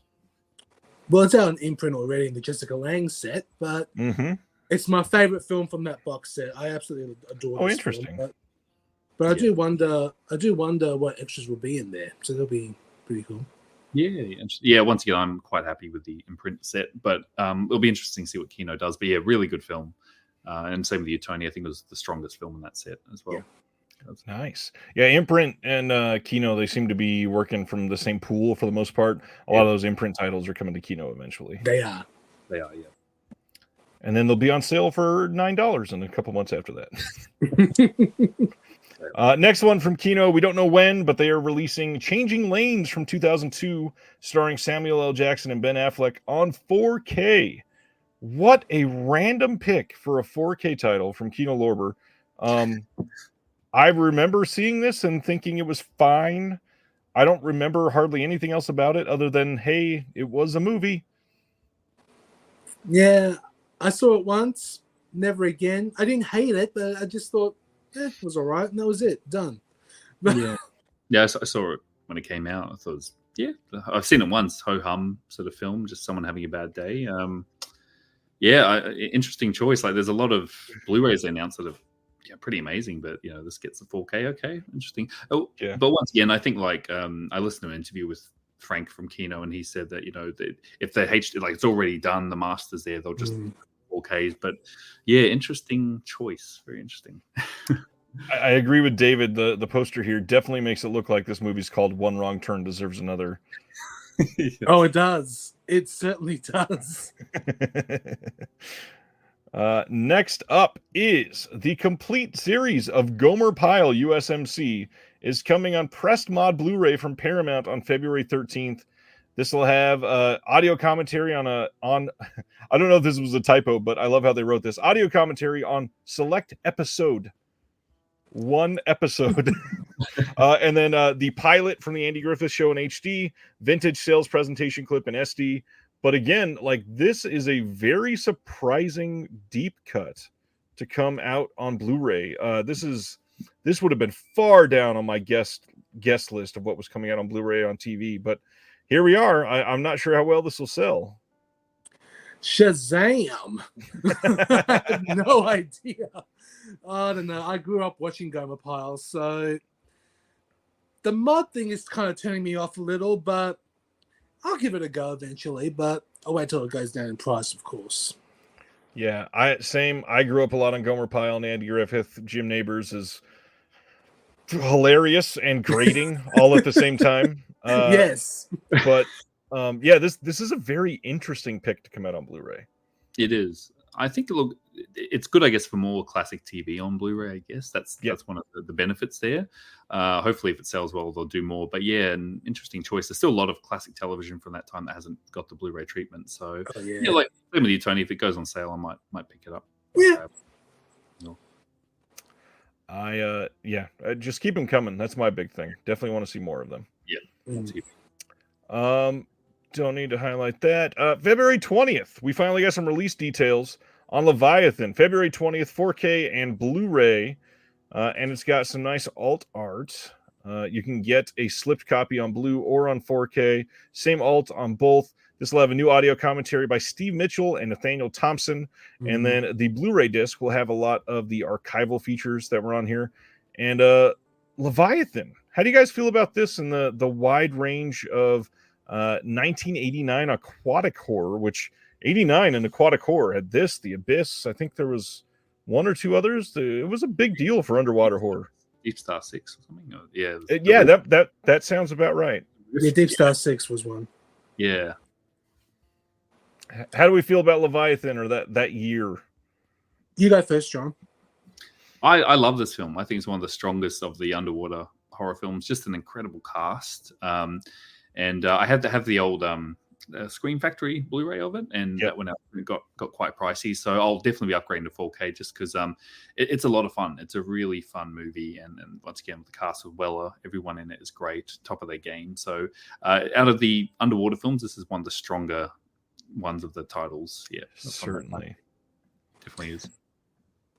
Yeah, I missed out on the Shout Factory release, and now that it's coming out in 4K.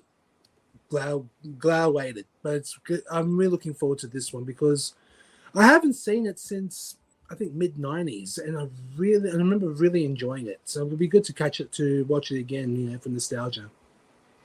Yeah, this is a good one. Just a few, maybe about a year ago now, I watched this one again. This movie holds up. It is so well made. 89 was just a great year. Was The Deep in 89 as well? Damn, I think The Deep. Yeah, I was not the Benchley film. That was 78. Let me take a look. That was earlier. Oh, The Deep was 77 even. Oh, 77. Okay. Dang. Yeah, I'm not seeing another one from 89. Either way, love underwater horror. Even the movie Underwater that just came out a few years ago, I thought was great. Super undersea. Oh yeah, Underwater. That was good. Really good one. This is, if you've never seen it, highly recommend. Leviathan is great. Glad that this is coming out. People that missed out on the Shout Factory one can see this movie again. This is one of those ones that it went out of print from Shout Factory and then suddenly shot up to like $65 overnight. Just ridiculous, putting it out of people's price range. I hate when stuff like that happens. 3 weeks ago you didn't want the movie, and now that it's out of print, now you want it, or now you want to sell yours. And come on. Yeah, it looks, and the great thing is, it looks like Kino brought a lot of the extras across, so you're not missing out on anything. I know there was a lot of great features. Well, that's when Scream Shout Factory were doing a lot of really good featurettes, with red shirt pictures and pumping out some really good stuff. So that's come across, which is good as well. So no one's missing out on this release. Agreed. Yeah, it's a big one. We also got some details on one that they just announced like 2 months ago. Alaska Seas. This is coming on February 13th on Blue. This is from 1954. And on this one, we have a new audio commentary by David Del Valle and Stan Schaefer. I don't think I've heard anything from Stan Schaefer, but David Del Valle is great. I'm sure this will be a fun release. 1954 looks solid. It does, especially if David Del Valle is involved. His commentaries are great. Yeah, he's real good. Yeah, it looks like a lot of fun. So yeah, very keen as well. Next up is some other stuff from Australia. First up, March 20th on 4K from Umbrella is a little-known movie called Dead End Drive-In, which, man, if you have never seen Dead End Drive-In, this movie is a wall-to-wall banger. I love this movie. I adore it too, and I can't believe I've never owned this until now. This release is coming out. Wow. I never owned it. Never owned it. Not even the Arrow release. I was so tempted to get it, but luckily I waited. This release is just incredible. Yeah, this is ridiculous. It is coming with, I mean, everything that you could possibly imagine for this. We have an uncut version previously only available on the Australian VHS that was scanned and restored from the 35mm inner positive, a 120-page hardback book, including a reprint of the original screenplay by Peter Smalley, the soundtrack on CD, a retro drive-in t-shirt, an air freshener, a metal keychain, an outer rigid slipcase, a customly designed slipcase, 2 bumper stickers, 8 lobby cards, a poster, and then, of course, it'll be numbered because you got to compare it to all your friends. This is crazy. And that's not all. Keep on going. There's so many there's more extras as well. Yeah, extras too. When they do the big bundles, they're special. Especially the Aussie films. My favorite they've done so far would have to be the Razorback set. There's this huge, massive set. But the film itself, is insanely fun. One of Trenchard Smith's best movies. I did have the old Arrow release of this, so this is going to be a nice upgrade. I've already ordered the box set, but it's such a lot of fun and a good introduction of people wanting to see more Ozploitation films of the 80s. So, and I'm glad they used that poster as well. It's the one I know of the face over the drive. Yeah. And that's not what they've gone with for the last 10 years of marketing for this movie. No, and it's strange. Like Arrow, the reverse, I think was a UK art or something, and I was a bit disappointed because that's the one I know. That's an Aussie, VHS release. That's the artwork. So very happy they're using all types of art. So it's a stunning release. Extras on this, new commentary with the co-producer, production designer, and an actor, moderated by Mark Hartley. We've got a new Not Quite Hollywood interview with Brian Trenchard Smith, new deleted scenes with commentary. That's crazy to just suddenly dig up in 2023. We got a 2008 interview with Brian Trenchard Smith that was dug up for this.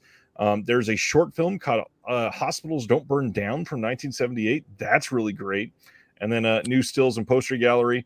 And then there's even more that could not be fit in this post. It is a crazy, crazy loaded release. The only bad thing I have to say, if you have never shopped from Umbrella, the price for this thing, if you're buying the shirt, $110 Australian or USD, I believe, for this. So in Australian, it's like $160. Yeah. I think 160 AUD. Yeah. I believe that is 160. Was. That is so much money for one film. You have to be a big fan. I know. It's I actually opted. There's actually in between bundles. So look, if you don't want all, there's actually just the hard box itself. The big box. Look, it was tempting all the goodies, but I just wanted the film itself. So I went for the big box, so an in between bundle. But I added it up and it was quite pricey. Yeah, it definitely is as well. But thankfully, in case people don't know, if you look out there on the web, there are some codes. Wink, wink. So if you know whether there's certain 15% codes, if you do a bit of research, you can say the code is Serial 15. It's okay. We'll promote Serial at midnight. Serial 15 is a 15% discount on Umbrella right now. Or there's a Walkden 15. That's the Australian one. I didn't know about that one. Okay. Yeah, Walkden 15 is the Aussie version. So you can use those codes to get 15%. It just helps the wallet a little bit. Definitely does. You down it. but still pricey. Yes, definitely pricey. But yeah, any little bit helps. And who knows? Maybe someday I can be as big time as Serial at midnight. We'll see. With Connected 15 or something. There you go. Next up is the one that Tony's most excited for. March 20th, they are releasing Larry Clark's Bully. And then again, coming from the just the Umbrella store, you got to buy from them to get the giant bundle for this. You have a 300-page nonfiction book that the movie was based on.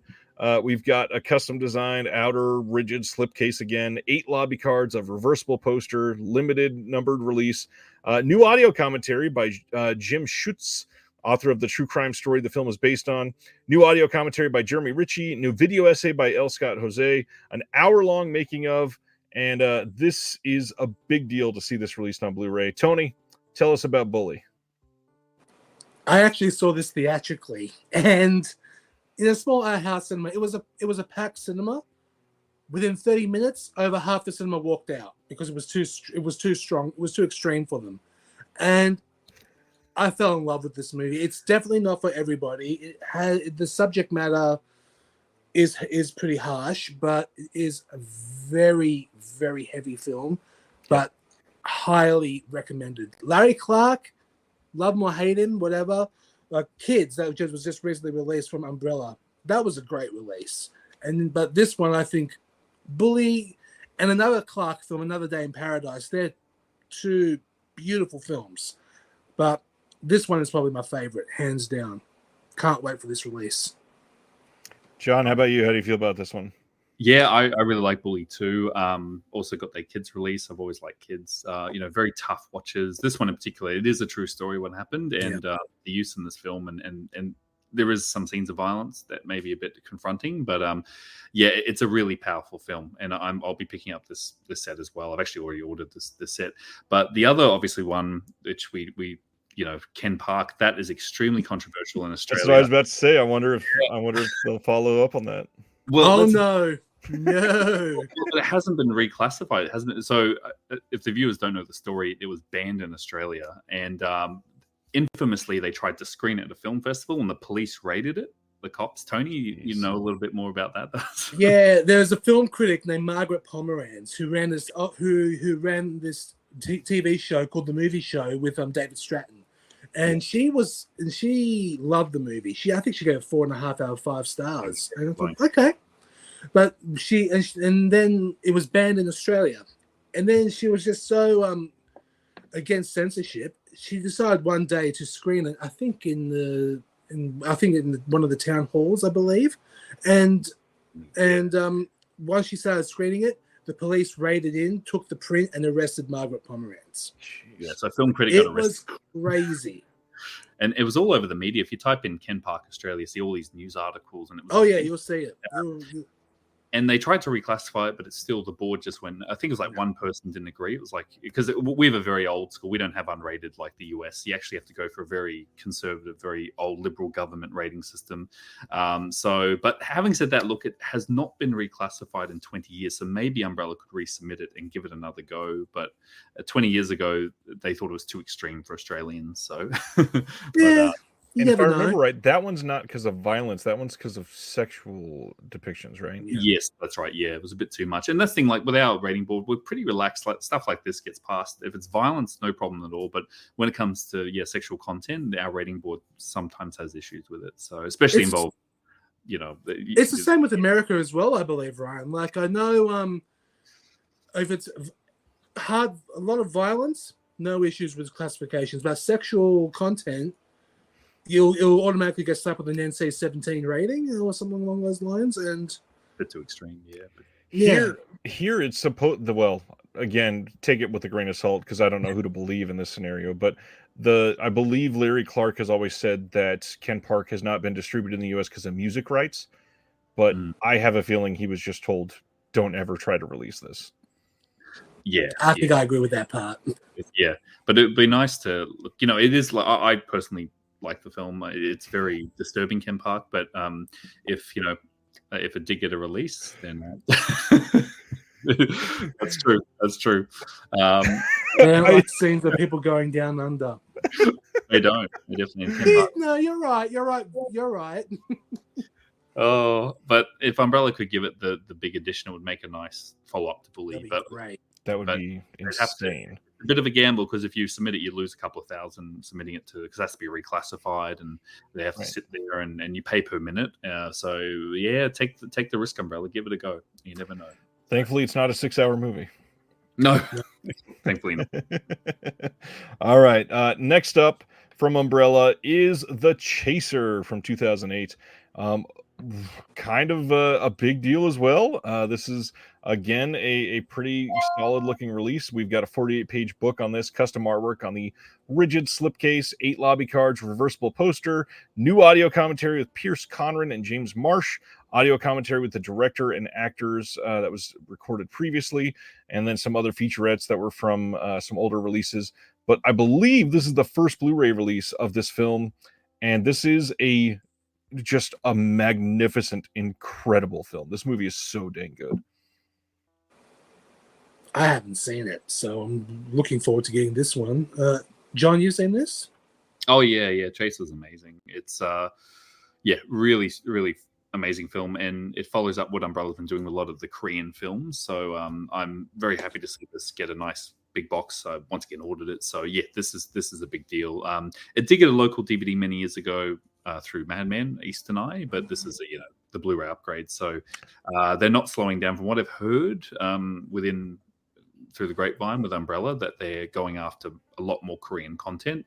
So expect some of the big Korean titles to come. So this is great. This is really good. Will's pointing out there wasn't a blue in the US that was out of print now. Pulp Viking loving The Chaser as well. And then from Umbrella, we got one more title, and then we'll talk about Umbrella as a whole. Them, also known as Ills. This is from 2006. And if you've been watching the show, this is one I brought up, funny enough, a couple times in the last couple months because we've been talking about French Extremity for a little while.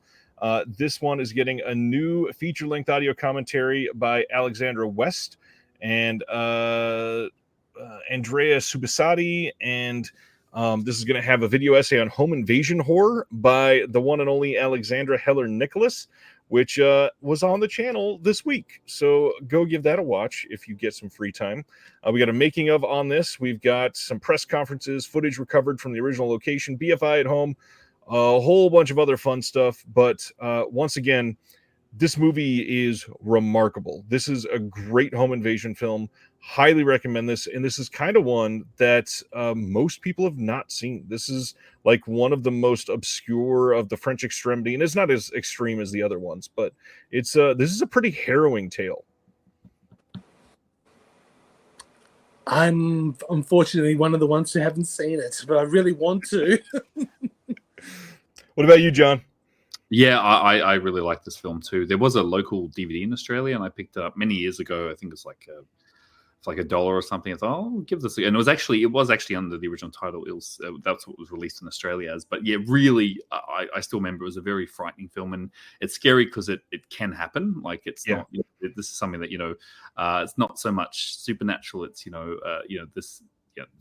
Various people in the shadows. This is a very scary topic, and it still freaks me out. It gives me chills, this film. So I went and grabbed this box set. So yeah, highly recommend it. So yeah, really great part of one of the missing films in that so far. Get a blue on the Extremity side.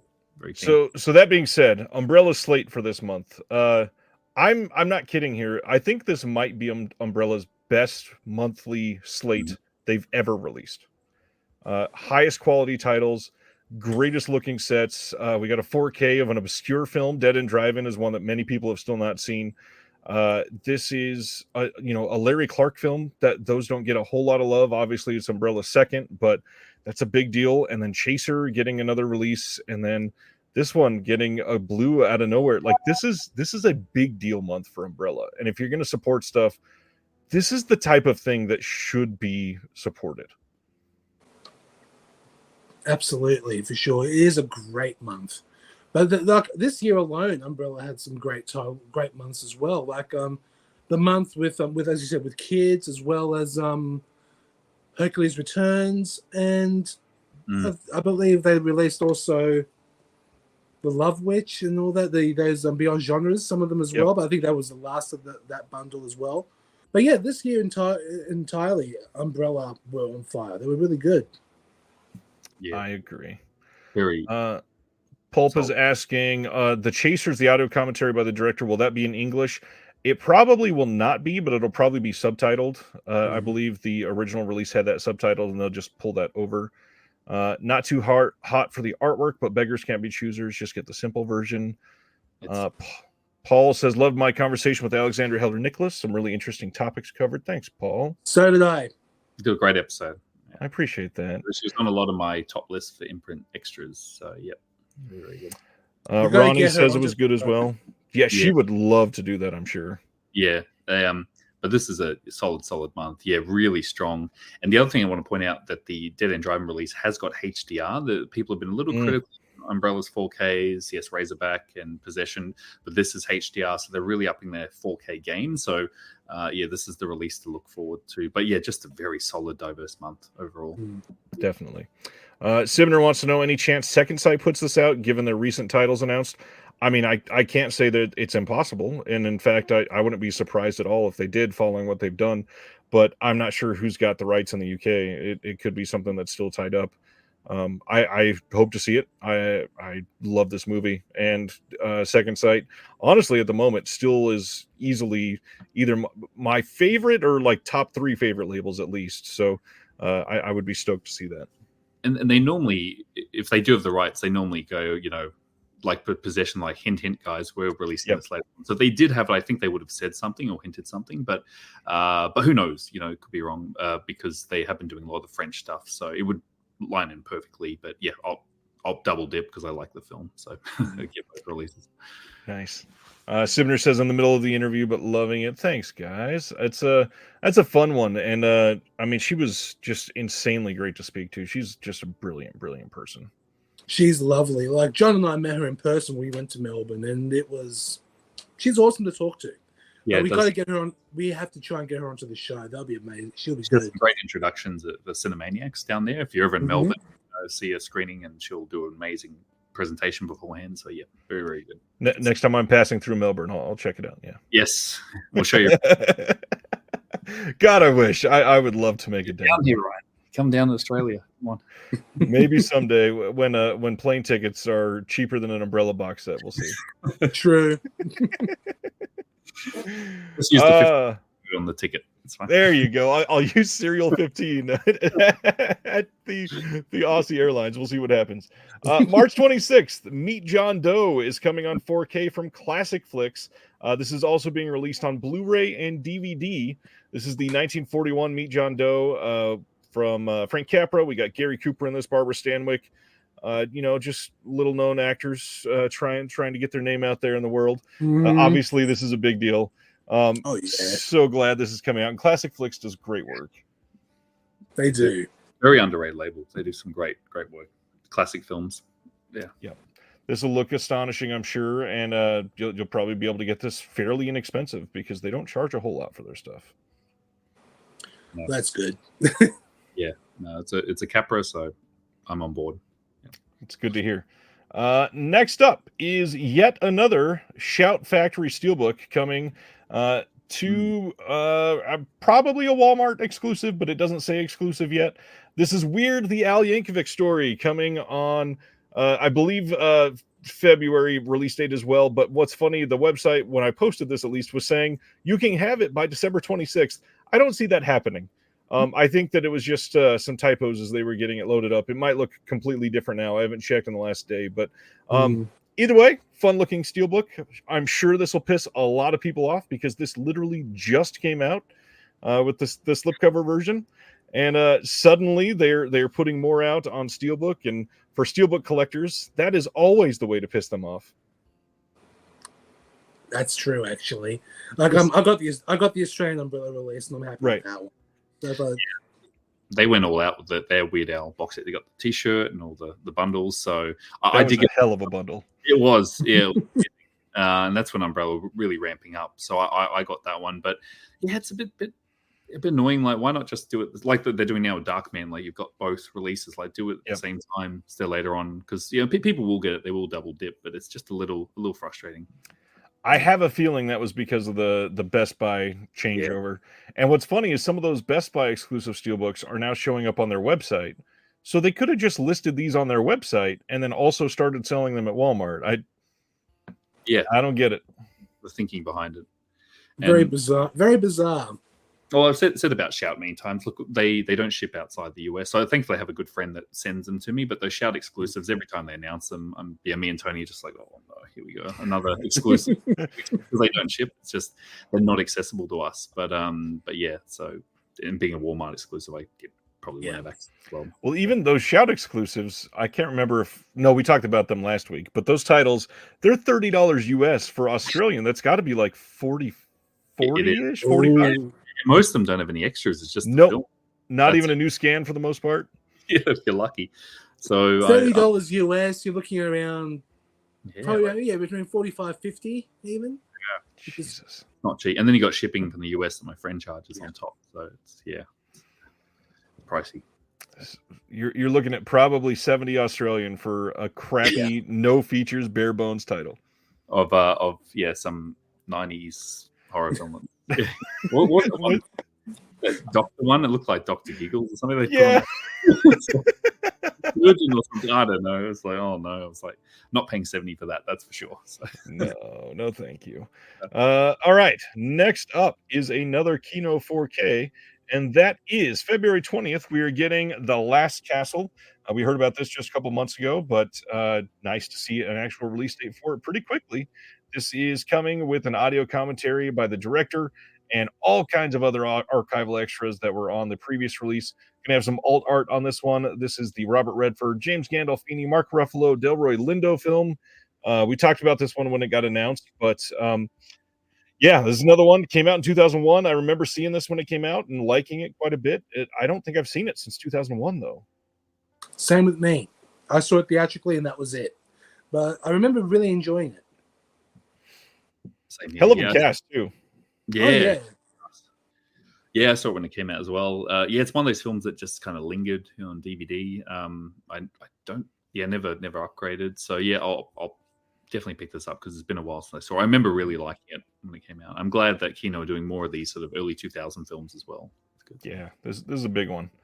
And then 88 Films announced that they are doing Project A Collection. This is going to be Project A and Project A Part 2 coming on 4K in the US and Canada on April 23rd. These are going to have Dolby Vision HDR presentation of the Hong Kong cut and Taiwanese cut.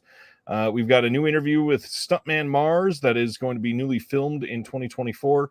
And then all kinds of archival extras. We got a perfect bound book in this, some lobby cards, double-sided poster, a slipcase with brand new artwork from Kung Fu Bob. And then they are probably going to announce some other new extras later because Project A is one of those that's had quite a few releases. But, this looks like a pretty incredible box set if you're into this type of stuff. Yep. Yeah, John, you're into this, aren't you? Yeah, right up my alley. I really like the Project A films. I've got the Eureka box set they did on Blu-ray, but this is that was obviously UK, so this looks like I think a US release, 88 US. So I'll pick it up. I like them both. 88's just killing it with the Hong Kong stuff. So especially the they're doing 4K releases as well. They did a Supercop 4K, so I'll grab this too. Definitely will. So because I'm a big fan of Chan, so I'll be getting as well. Yeah. Well, the next one is one that a few of us are probably big fans of, and that is erotic thrillers. MVD is adding to their Skin Max line with 5 DVD double features. Once again, these are not HD prints. There's no way that these can come out on Blu-ray. It's not like they're skimping out and only doing it on DVD because that's the cheapest one. This is the best way that they can release these. 5 double features. We got 2 release dates. March 26th, they are giving us Different Strokes and Ultimate Taboo. And then Strip Show and Target of Seduction. Then on April 23rd, we get Galaxy Girls and Petticoat Planet. Forbidden Passions and Lurid Tales, The Castle Queen. Finally, Midnight Temptations and Midnight Temptations 2. How many copies of these are you buying, Tony? Probably 5 of each. I don't know. But that Different Strokes one with Dana Plato, that looks that's actually the only title in there that looks really interesting. These are generally not awful. There's a couple in here that are better than others for sure. And I will actually happily pick these up. These are like right now you can get these on Diabolic for only $12 a piece. And when you start looking at these are 10 films for $60, that's pretty incredible. Oh yeah, $10, 10 films, definitely. Yeah, it's right at my alley. I love sort of 90s erotic thrillers.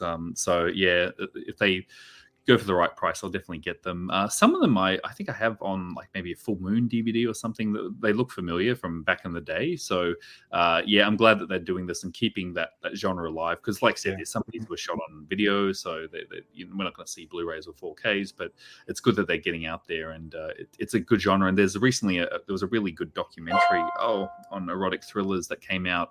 Having a mental blank. It was released by one of the partner labels, Yellow Veil, I believe. Yellow Veil, yes, really great documentary. So we'll go as a nice pairing with these releases if you want to double it up. Well, funny enough, this is probably the best time to promote this for just a quick moment. So I'm going to highlight that on January 1st, we are going to see the voting open for the Shelf Shock Rewind Awards. And that documentary is called We Kill for Love. And I can tell you right now, that got a lot of nominations from the CSC, and you will likely be seeing that on the ballot starting next month. I can't wait until we start seeing some of these votes pile in. Voting for Shelf Shock Rewind will happen for the entire month of January, so get ready. There are, I believe, 27 categories this year, and we changed a couple of them up, and it's going to be a really exciting show. We got a lot to cover. It's going to be great. And sorry, just to interrupt. Yes, Wonderment Project, you're correct. Sorry, they were shot on film but edited on video. So yes, sorry, my mistake. Yeah, because they generally throw away the elements once they edit it on video. Yep.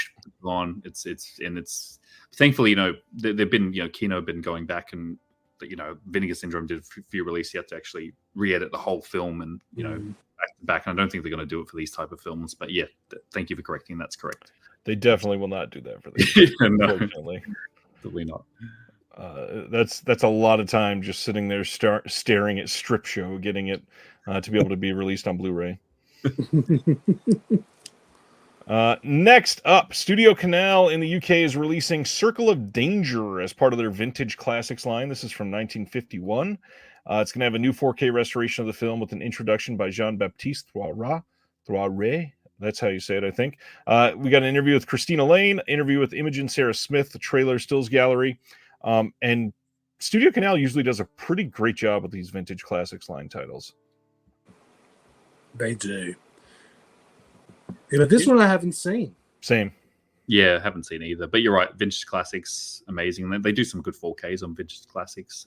As we all know, The Wicker Man was a Vintage Classic, Tony, release. So, Canal are really just knocking out of the ballpark every time, and top in terms of technically the top presentations across the board. So whenever Canal announced something, so I think they recently announced The Horrors of the Black Museum, and so I went, because I was going to get the US one, but then I saw Canal was doing it. Okay, I'll go for Canal just because I just feel like their level of quality is up there. So yeah, I haven't seen this, but very keen to check it out.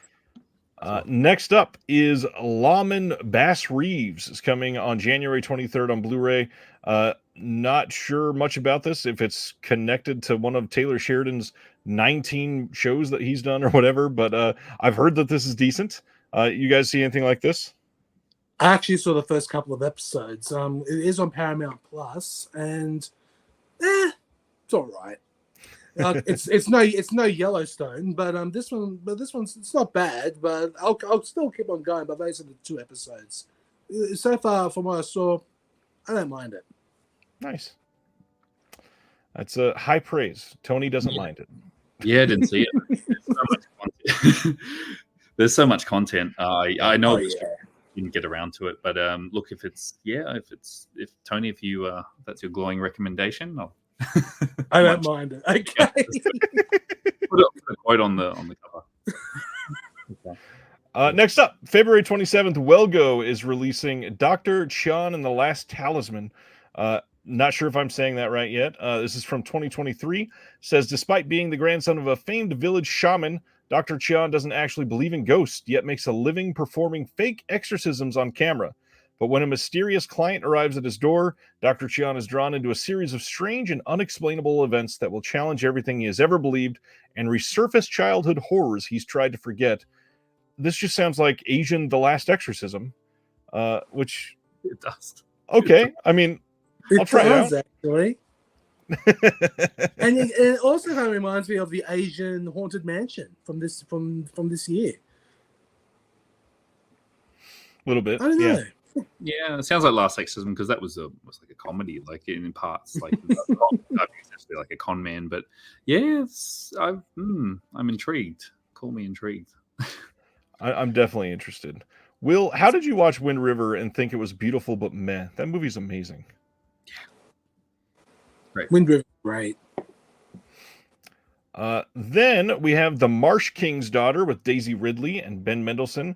This is coming on January 2nd, very, very soon. This is coming from Lionsgate, and this will actually have a little bit of special features. We got an audio commentary with the director, Neil Berger. We've got a making of The Marsh King's Daughter, a theatrical trailer, and that is it, but pretty solid for a Lionsgate title. Can't really complain there too much. No. And thankfully, it's a press disc as well. That's a big thing. Yeah. I haven't seen this, no, but yeah. Yeah, I haven't seen it either. Tony, did you see this one? No. That checks out. Gunfight at the OK Corral is coming on 4K from Kino on February 27th. This is the 1957 film. We got a brand new audio commentary with C. Courtney Joyner and Henry Park, and we got a trailer, I guess. I thought there was a couple other features, but that's it. But I mean, this is a classic. Burt Lancaster, Kirk Douglas, 4K. How do you go wrong with this? How can you go wrong? This is a beautiful Western. It is such a good one. I love this film, but I'm glad it's getting the 4K treatment. Same here. It's a classic. Haven't seen it in a while, but yeah, I'm loving these Kino 4K releases. So I'll be picking this up to keep the line going. But it's one of the classics. It's two iconic stars. Yeah, and it's a HDR Dolby Vision Master. This is going to look pretty fantastic. Yeah, definitely. They're Dolby Vision releases are really stunning. And it's coming on a 100 gig disc. That's a big deal. Yeah. Mm. And finally, last one for the month. Not for the month. This is a week. I'm very tired. Season 4 of Monk is coming on February 27th. And as usual, we'll have all of the Season 4 episodes newly restored in 4K. We've got a couple featurettes that were associated with the season as it played. But that's it. It looks like a solid release. Every season has got a slipcover. If you love Monk, this is the best way to get it. How do you feel about Monk, gentlemen? I saw it when it came out. I didn't mind it, but my review again didn't mind it. But yeah, no, I do like Monk, but it's just not one. My favorite detective show will always be Columbo, but right. Monk is not bad either. I think the situation of that magnifying glass is pretty suspect, as pointed out by Daniel Stibner here. That's it. Just a little. No, same with you, Tony. I saw this. I used to watch on TV when it aired. Good show, but oh my, how perverted can you get? Oh boy. But yeah, like I said, Columbo will always be the best, in my opinion. And I'm glad that it did get released. Sadly, the extras were all taken off, but Kino did give it a good solid box set. So at least we have them in HD. But Monk, look, I like Monk, but more of a Columbo fan as well.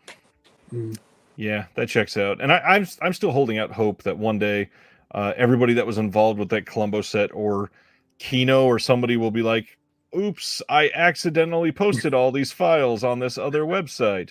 Please don't download all of them and share forever. Oh, man. It was just like a crime. Speaking of crime, like all that work was just not released. Like it's just, so much hard effort went into that. And so, and look, they've never really said what it is. And obviously, due to legal reasons, they probably won't. But it's a real shame because I was very excited for all those extras as well. Yeah. Okay, that was- delete a couple of extras, but not every single freaking extra. My goodness, that was crazy. Yeah. Who knows? Could have been the Falk estate. You know, I before Peter Falk died, he sent me back many years ago. I sent him he signed a photograph for me and sent it all the way back to Australia. So when he was still alive, Peter Falk was always there for the fans up until he passed away. So but yeah, it's a shame because I'm sure if Peter Falk was still around, I'm sure he would want those extras on the disc. Oh, definitely. So, yeah, very odd. Very odd. Especially after everybody's already been paid for them. Kino lost a lot on that release, guaranteed. Oh, I bet. Yeah. All right. Then we always follow that up with what is coming out next week, just in case you forgot. And there's some things, not a ton. Usually the last couple weeks in December are semi-light. We've got the Inspector Wears Skirts. This one is dropping officially next week. We got The Man in the Iron Mask 4K from Shout Studios. Last Man Standing also coming from Shout. All of the partner label titles should be shipping soon from OCN. Fist of the North Star, Pig Killer. That's another one of the partner label titles. Blue Jean Monster from 88 Films. Not a whole lot more. That's not just partner label titles.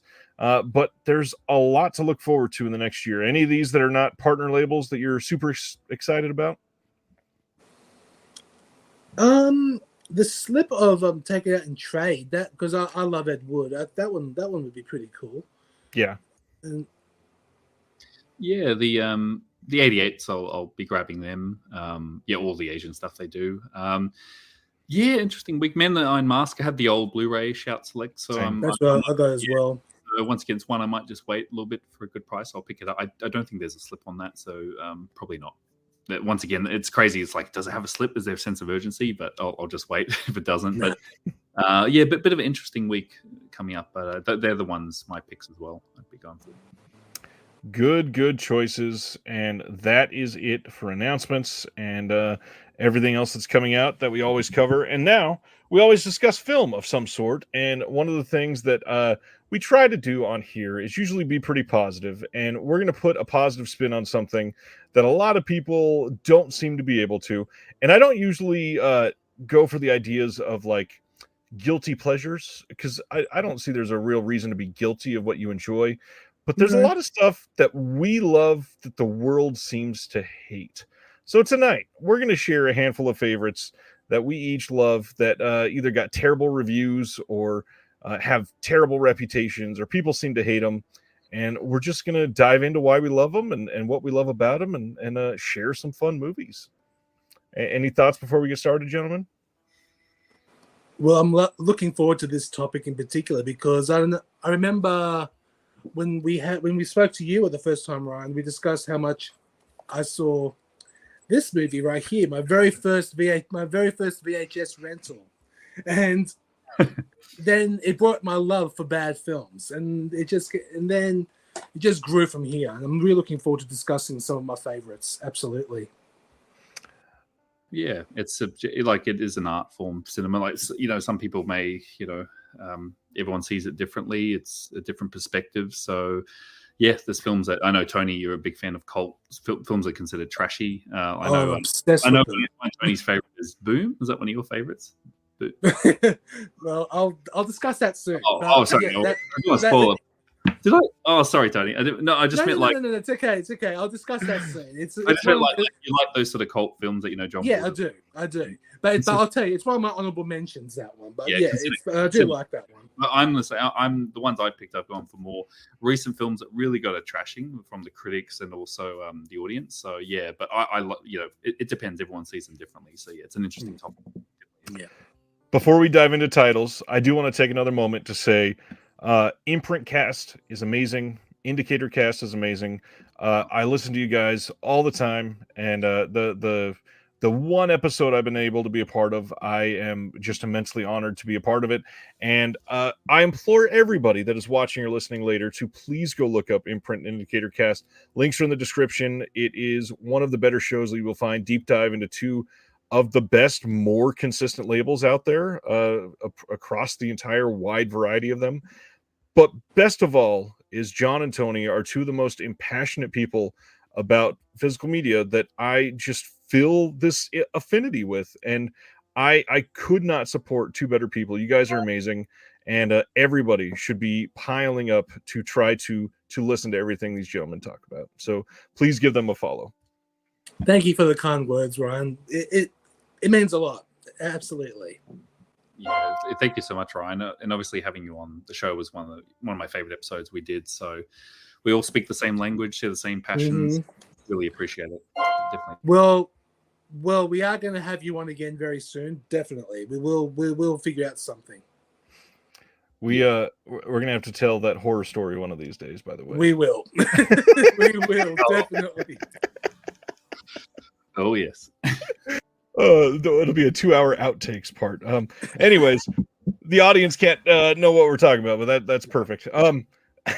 We're gonna dive in. A couple of mine are gonna be semi cheeky because they're big titles, and nowadays I think a lot of them have been reassessed, and the people are starting to come around on a couple of these.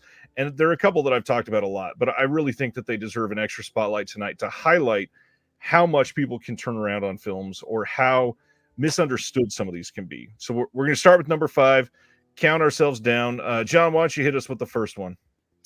Yeah, so I went for the obvious, and they're going to get more obscure as they go down. So so really obvious one. This was considered one of the biggest bombs of all time, but I really like it, and it's Cutthroat Island. So just a good old-fashioned swashbuckler adventure film of the 90s, lavish production. Rennie Harlan directed it. It's so much fun. There's a lot of hate. Once again, people hate it more for being a flop than the actual film, and obviously same like Heaven's Gate. People just saw that film, oh, it's a flop, it's got to be a bad movie. But I've always enjoyed it. So I saw this when I was a kid, and I've always had very fond memories. And the reason I'm bringing it up, Studio Canal did a really nice 4K of it recently. It looks absolutely stunning.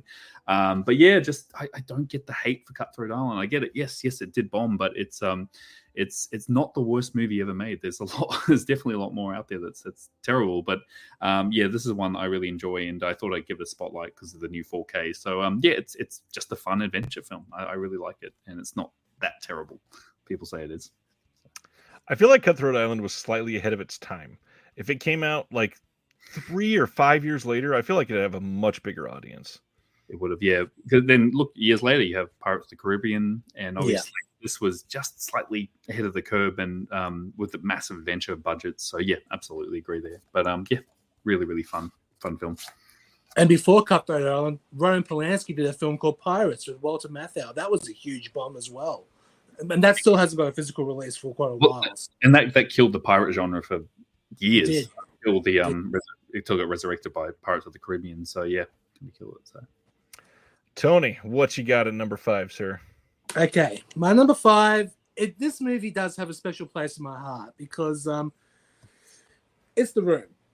I love this movie. It's just so much fun. I saw it. There is a cinema here in Sydney called the Orpheum Palace, the Hayden Orpheum, I should say, in Cremorne in Sydney.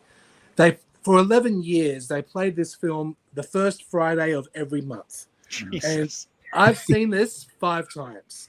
And another reason why this movie has a special place in my heart is because that's where I met my other half. I actually met my other half at The Room. And she thought I was mad for wanting to go because, well, come on. Who wants to be part of the audience participation, throwing spoons at a screen? It's incredible. It's a fun time. Just don't take it too seriously and you're fine. But, this is just, that's my number 5. I absolutely love this film. I know a lot of people hated it. And, of course, it's so popular now and made its own. There's an actual movie about the making of this film, the Disaster Artist, and that was good too. And yeah, as you can see, probably my copy is signed by Greg Sestero, who plays Hi Mark. And it was fun. This movie, it's really good. I love it. I know a lot of people hate it, but yeah, that's my favorite. That's my number 5. Greatest comedy ever made. Yes. Lots of stories behind this one, obviously, and with Tommy literally renting out a billboard in LA for a certain amount of time so that he could have it count for the Oscar consideration, whatever it was. Wild stories behind this. Tommy Wiseau is just a full-blown character. Yeah, this is a good show. My number 5 is probably a silly pick because most likely, if you've seen this movie, you'll probably like it to a point, but it's one of those that a lot of people publicly will be like, I hate the director, so I'm going to say I don't love this. 2022's Ambulance from Michael Bay is such a great movie, and the world needs to freaking admit it already. Yes, there are a few too many drone shots. I can't argue with that. However, they look pretty damn good, and they're pretty innovative compared to what they could have been in that movie. Michael Bay's not the greatest director, but the story is fun as hell. But the big thing is we don't get movies like that anymore. It felt like a very like 1998 style movie, something in like the early 2000s where you have these big action set pieces. Ambulance is fun. Decent acting, fun story, good heist story. I like it. Not ashamed to say it. I think Ambulance is a great movie. It is actually quite fun. It's not nothing to be ashamed of at all. It's actually surprising for me because I'm not a huge Michael Bay fan, but this one was actually really, really good. I quite enjoyed that one as well. Yeah, I enjoyed it too. But it's funny about Michael Bay. Like, he can do obviously the big blockbusters, but when he does films like Ambulance, I really enjoy it too. It was a lot of fun. And also another favorite of mine, Pain and Gain. Like, that's like just such a good film. And you forget Michael Bay directed it because it's a smaller film. But he can do like really great character-driven, action-based films. But yeah, Ambulance, I think, more people. I don't think anyone really saw it too when it came out. Just had a That's a good point. Yeah, it's a very good film. Probably my favorite Michael Bay movie that. Well, it was 13 Hours. That was good too. Good movie. Yeah, that's a good one too. All right, let's switch up the order. Tony, what do you got for number 4? All right. Now, this is a little bit of a controversial film, I got to say. This is one of the probably considered one of the worst films ever made. Probably, if you want to see crazy overacting, watch The Lonely Lady from 1983. This movie is... Oh, that was me. Sorry, guys. That's okay.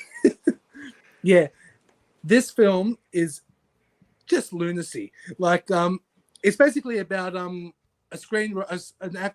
woman who's a screenwriter who's trying to go big into Hollywood, but has to go through the obstacles. How to make it through Hollywood, but like by sleeping around and all that. But yeah. Pia Zadora, bless her. I love her in this movie, but oh my goodness, can she overact to hell? Even she admits that she was ready for her Razzie Award winner for this, and she won, of course. But yeah, this movie was crazy, and also it includes Ray Liotta in his first role as well. Oh. And what a way to introduce Ray Liotta! There is an actual scene in the movie that he tries to assault Pia Zadora's character with a garden hose of all things. So yeah, fascinating. But no, it's a movie that's insane. Highly, if you're curious to watch something so crazy, watch this. It's nuts. Someone calling to say it's bad. It's bad, Paul. I'm telling you, it's pretty bad. But I find a charm with this, so it's quite fun. I've never seen it. I don't even think I've ever heard of it. So that's interesting. I'm gonna have to borrow that off you, Tony. I've never seen it. Oh yeah, definitely. I'll let you borrow it. But I'm telling you, it's crazy, and it's nuts. That's all I can say. I'll go next and go over a title that I believe the three of us have discussed before previously, and I really want to shout out The Babadook here because this has gotten weird, divisive reviews since the day it came out. A lot of people against the child actor in this for being annoying when that's the entire point of his character to make it worse for the mom. I've liked this movie from day one and found a weird sort of kinship from this movie. And it just so happened that shortly after this came out, we had our first kid. And both of my kids that are now 7 and 8 years old, both of them have been diagnosed with autism. And this movie rings so much closer to home than I ever thought it was going to. The acting in this movie, especially by the mother, but by both of our two main characters, is harrowing, dark, isolating. They show like embarrassment in some of the best ways in some of these scenes, genuine fear, and really just the isolation of parenting that some people feel. And yeah, this movie, terrifying, well made. Jennifer Kent directed this brilliantly. Love this movie. And again, it's weird to say in 2023, but the world as a whole really did not love this movie. This movie came out to not a lot of fanfare, unless you're in certain niches of like horror fandom. But this movie is still hated by a lot of people, and this movie is a masterpiece, I think. I couldn't agree more. I was surprised how many people in Australia hated this film. It's really astonishing. Like, as you said, Ryan, Jennifer Kent, she is definitely a talent, especially, well, we spoke about The Nightingale many times, and you know how much we both love The Nightingale, but the Babadook, that is true. That is real intense, sorry. And Essie Davis, who plays the mother, she was phenomenal. She was fantastic. Yeah, I love the Babadook as well. It's funny, yeah, because when it came out, I was hearing praises for it in Australia. It was quite critically acclaimed, but there was the other half that really, I don't know, were very just didn't like it. Like I said, they found the kid to be annoying, but that's the point of it. It's a very harrowing film. Like it's very exhausting and bleak, and yeah, it is a masterpiece. I agree. So it was a real love or hate it camp. I don't seem to understand, but yeah, because I being an Aussie film, I definitely adore it as well. So nice. Yeah. All right, John, what's your number 4? Okay, so moving into horror sequels. Now, for many years, I've got a Hellraiser box set here. Now, I just want to talk about Hellraiser 4, which is an Alan Smithy film. Now, I've always championed this film, and it's really hated. Like, I think the Rotten Tomatoes score is abysmal, and for many years, people have just said nothing but horrible things about it. I saw it many years ago, and I really enjoyed it because, look, it is a flawed film because the Weinsteins went in and really messed it up. But it's a Hellraiser film. It's one of the last true Hellraiser films trying to tell the actual story of the Cenobites and Leviathan. It's not, the direct-to-video sequels that we get later on. This was a big, last theatrical film, but it was meant to be this historical epic. It goes from, when the box credited to modern time to the future, and it was, the original cut was this spanning horror epic, and I've always, even in its flawed form, I still enjoy the film. Look, could it be better? Yes, but I don't think it deserves the hate it got. Like some people saying Hellraiser 4 was one of the worst horror movies ever made. It's definitely not. Look, I'm glad Arrow included it, and they did include a work print, which is different. They did include, which actually improves the film because it actually adds it in the original order it was meant to go in. It also adds a bit more gore and deleted scenes, but we're never going to get the true cut. Look, there are deleted scenes. I actually have I pulled this out as well. I want to show this. Many years ago, I got this magazine at a fair, and it was actually talking about Hellraiser 4. It came out at the time, but there's so much in here. Like I was reading, I was like, oh wow, all this, but it never came to fruition. So obviously, Angelique in the this is not in the film. There's actually a pretty interesting article. It shows so much deleted footage that was gone from the film, and the production. So it got really butchered by the Weinstein. So I actually pulled this out because I thought it was just a really interesting article. But yeah, Hellraiser 4, it's I enjoy it, but people tend to hate it. So yeah, I'm waving the flag for Hellraiser 4. So Zombies Ate My Arm says Hellraiser 4 isn't even the worst Hellraiser movie. That will forever be Hellworld. With Lance Hendrickson, yes. Yeah, it gets pretty bad. They do. And this is the last one, like I said, being an actual Hellraiser film. So yeah, it's and I'm glad Arrow have given it a second light again. So yeah, I will forever support it.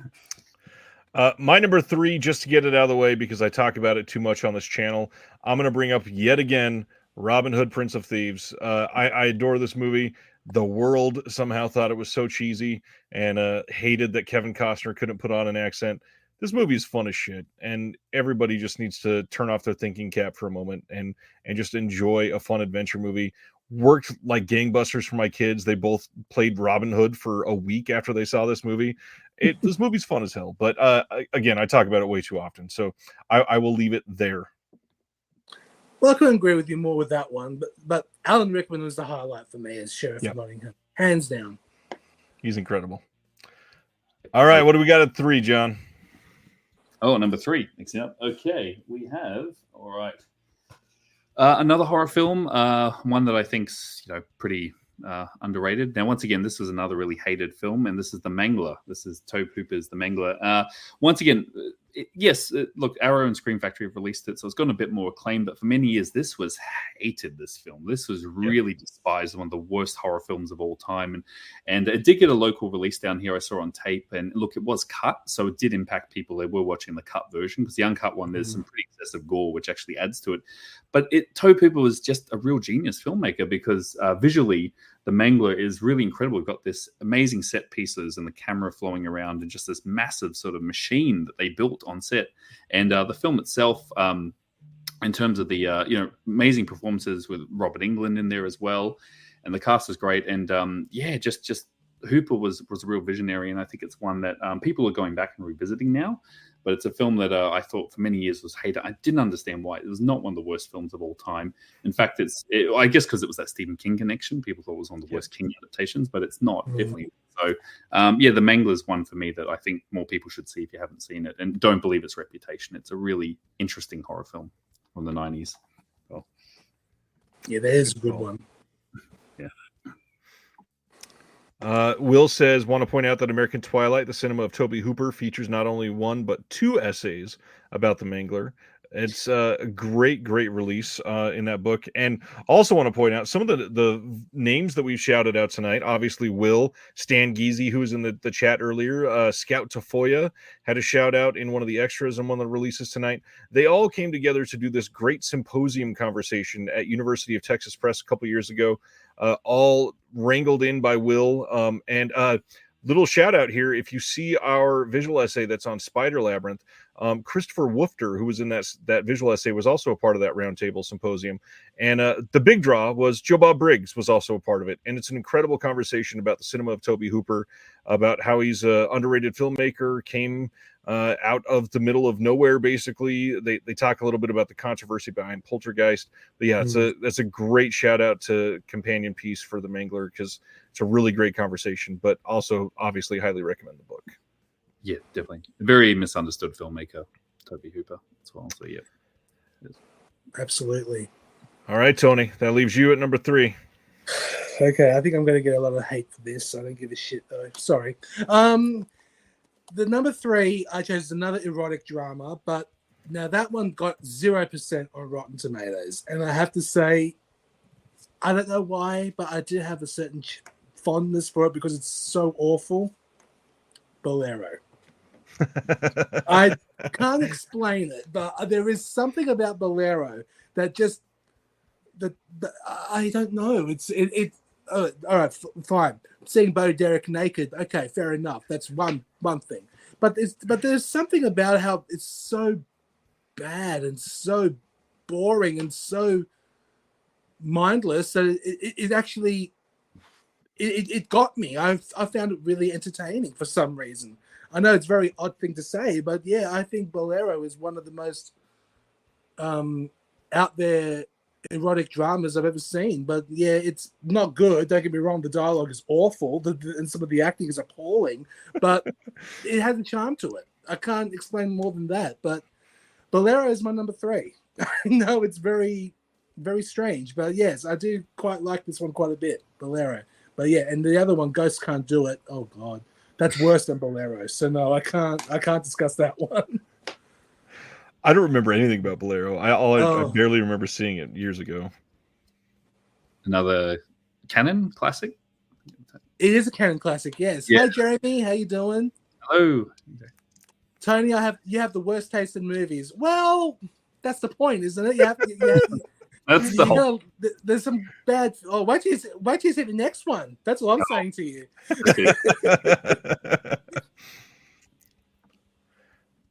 Will says, Tony, you're absolved. Bolero so bizarre as to be nearly Lynchian. Will, what are you talking about?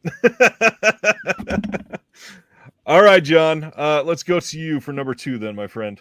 All right, number 2. Once again, another head scratcher, because I'm just going for films that are really slammed by critics. And this is the 2000 film Bless the Child. Now, this is currently, I saw this when it came out, and I always liked this film, and thankfully Screen Factory just gave it a Blu-ray, but it's sitting at a 4% on Rotten Tomatoes, and it's actually in the bottom 100 Rotten Tomatoes horror film list. God. It is not that terrible. It's not. No, and this is this is from Chuck Russell. This is the guy that gave us the Blob remake and Elm Street 3 and so many classics. So basically, you look at the cover and you think, oh no, another Antichrist, demon child movie, but it's not. Yeah. It was very poorly marketed. It's actually about a girl. Kid Basinger is like the foster mum of this girl who actually has powers. So she actually has healing powers. But there's a cult that actually wants to get her obviously for bad purposes. And it's a really fun film. Like there's a detective, there's nonstop action. It's really well crafted and it's just a really great film. There's amazing performances throughout. It is not a 4% film. This is a really good horror, like I guess like I said, sort of like cult genre film. And it's one that I think people should give a second chance. I'm really happy that Screen Factory gave it a Blu-ray, but just to see it sit on 4%, that's ridiculous. It's not a 4% film, so yeah, it's not as terrible as the reputation is. It's not. I saw it when it came out as well. I quite liked it very much. Yeah, very stylish, because Chuck Russell's always been a great stylish director. So yeah, it's just don't believe yeah. That's the thing. Like it was in the back of my mind because it's been years since I saw it, and then the Blu-ray came out, so I gave it another chance. But yeah, just not a 4% film. That's for sure. Yeah, I agree. This one's pretty decent. Now I'm dying to see. Paul is asking you, Tony, is the next one what I think it is? Tony, how bad are we getting there? Oh no. What's number 2? This movie got 3% on Rotten Tomatoes, but it deserves it. But as I said, I saw this theatrically in 2000 when it came out. I couldn't stop laughing for the life of me. Battlefield Earth. One of Tony's favorites. I know it's bad. I admit it's horrible. It's one of the worst films ever made, but it's great for a laugh. It is some of the funniest dialogue, funniest acting, funniest. It's just funny. It's just one of the worst sci-fi films ever made, but it is hilarious. I can't explain it. John Travolta is just nuts. Paul, oh dear. Was it what you thought it was, Paul, or no? No, it was. Yeah, this one I have a soft spot for because it makes me laugh when I'm feeling down. So yeah, that's why this is my number 2. Sorry. Yeah, this one deserves to be tucked away in a drawer. Oh yeah. I'm not normally one to crap on it, but yeah, this movie is just so bad. This is like Scientology the movie, and it's just not good. And I remember just the camera angles, that film. It was giving me a headache. Angle, yeah. Oh my, yeah. I love how I'm saying that, and then I have to defend what I'm about to say. Okay. So mine is going to be much more modern than Battlefield Earth. This is actually a partner label release that I had heard about before it was announced, and this came out through Utopia. And this is a 2020 film called Shit and Champagne. And this is a movie about a stripper who is expecting her boyfriend to propose. And instead, there is this wild crime exploitation film that follows. And this movie got a lot of hate. This is filmed by a bunch of people that are drag queens that are known in the scene, that are very well known for over-the-top acting. And oh my God, does the humor just hit for me hard in this movie. There is a line in this movie, not kidding here, where somebody says, "The last time I saw you, you were crashing harder than a princess in the tunnel." And that is just such a lowbrow joke that it is so funny to bring up in 2020 in a movie. The acting in this, like, if you're expecting good continuity, this is not the type of movie for that. This movie is incredible. It's campy, it's crass, it's like this courageous, just out of nowhere attempt at being funny and subversive at the same time. The tone of this whole thing, it is set like like a 70s like Foxy Shazam type film, and it's so good. Yeah, people that have never seen Shit and Champagne, if you read a review, don't believe it. This is easily like a 4.5 star film for me. Love this movie. Oh, I'm just thinking about that old South Park joke. I don't know if you've seen the episode of Jared Has AIDS from South Park. You know, after 20 years of a bad event happening, it's finally funny. I guess Somebody must have hated Shit and Champagne again. I haven't seen it, but I got it. John, do you have Shit and Champagne? I do, yeah. I got it during, once again, a sale. I think it was like one of the 10 for 10s they did, and I took a gamble on it, and yeah, it was worth it. It was really, I enjoyed it. I thought it was a lot of fun, and once again, I was reading a lot of hate for it online. I thought it was going to be pretty terrible, but I took the gamble for $10. I got it, and yeah, it was really good. I would have paid full price if I'd known how good the film is. So yeah, it was a lot of fun. It is so fun. I'm glad that everybody else likes it. All right, I think we are on our number ones then, gentlemen. Let's go to the absolute bottom of the barrel, and we're going to start with Tony on this one, just to get it over with. Cut the head off the snake. Well, I had a couple of honorable mentions, but I had like, if you want a good double feature, I'll just do a quick honorable mentions. If you want a good sci-fi double feature, this is it: Plan 9 from Outer Space and Robot Monster in 3D. That was a really good double feature. And no kidding, every New Year's Eve in Australia, after the midnight fireworks display is shown on television, one movie plays every year since the 80s without fail. And it's Can't Stop the Music. This film is just nuts. And of course it has Bruce Jenner back then, as well as Valerie Perrine from Superman. And yeah, it's a fun film, but not great. And then the movie that John mentioned earlier that I was going to give his honorable mention was Boom. This movie, if you ever want to see a film with Richard Burton, Elizabeth Taylor, and Noel Coward drunk out of their minds while filming, this is the one. And it's one of John Waters' favorite films. I saw this at the Sydney Opera House when John Waters was there doing a double features film from Hell Festival. And this was one of them. And yeah, this one I highly recommend. But my number one movie is the 1995 masterpiece, Showgirls. I watch this religiously, and my other half, she's never seen it, and she absolutely adores it. And I was actually surprised that she would hate it, to tell you the truth. But yeah, this movie is my number one bad reviewed, but loved by audiences everywhere. I adore this movie, hands down. Certainly not loved by all audiences. There's a lot of people that definitely misunderstood that movie like crazy. And honestly, absolutely, you can kind of make that argument for literally every Verhoeven movie ever made. Yeah, I guess you could. Yeah, even RoboCop. I mean, there's a lot of people that left that movie with the complete opposite of what that film is trying to tell you in there. Yeah, that's right. You did have a point there. Paul says, fantastic number one pick. Chris says, never stop laughing at Liz Taylor screaming shit on your mother to one of her servants. Yeah. It is crazy. Thanks for everything, Julie Newmar. That's a good one. That is a good pick.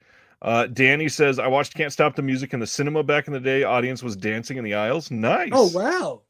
That would have been fun. We don't get enough stuff like that anymore. Like the videos of RRR screenings last year with everybody going crazy with like the director leading people in the dance to a couple of those songs. That's freaking awesome. I love when stuff turns into an event like that. Even like the Taylor Swift film that's going around right now. People are making that like this big thing. They're interacting with it. That's a big deal. I love that the theater experience is actually connecting with people like that. That's true. Like, especially with there's two films in particular that I can think of that have audience participation. Of course, Rocky Horror Picture Show was number one. Yep. But another unexpected film, which also got bad ratings, but some audiences loved and some audiences hated, was Mommy Dearest. Mommy Dearest has a bloody drag show, for crying out loud, reenacting the entire movie. It's great. Mind you, I haven't seen it in the theaters, Mummy Dearest, but I would love to see a drag extravaganza of it. That would be fun. So John will be back in just a second. He had to take a quick call. But I do want to shout out my number one, and this probably will not come as a surprise to a lot of people if you've been watching this for a long time. I'm not going to say I'm an apologist for all of his films, but my number one here is the loathed, absolutely hated, most of the time called worst in the franchise, Rob Zombie's Halloween 2. Now, this movie is insane, and I know that. It has white horses, which still to this day, nobody knows what the hell they're there for. It has some intense scenes that really don't seem to fit in the movie, but I think that this is more speaking to him as a filmmaker. And when you look at his contributions, it's very clear that he should not have made a Halloween movie. He probably should have been tapped to make the Texas Chainsaw Massacre remake. We all know that. But at this point, they exist. We've already done a full trilogy since then. But oh my gosh, Halloween 2, I really do think is like the underseen masterpiece of this entire franchise. And there's a lot of bad Halloween movies, and I would put Halloween 2 from Rob Zombie above most of them. I don't think it's a great Halloween movie necessarily, but I think it's a pretty damn good Rob Zombie movie. And I'd even put it above some of the other ones that people love from him. And I still say that I knew Will was going to say something like that. He says, keep Rob Zombie away from Tobe Hooper movies.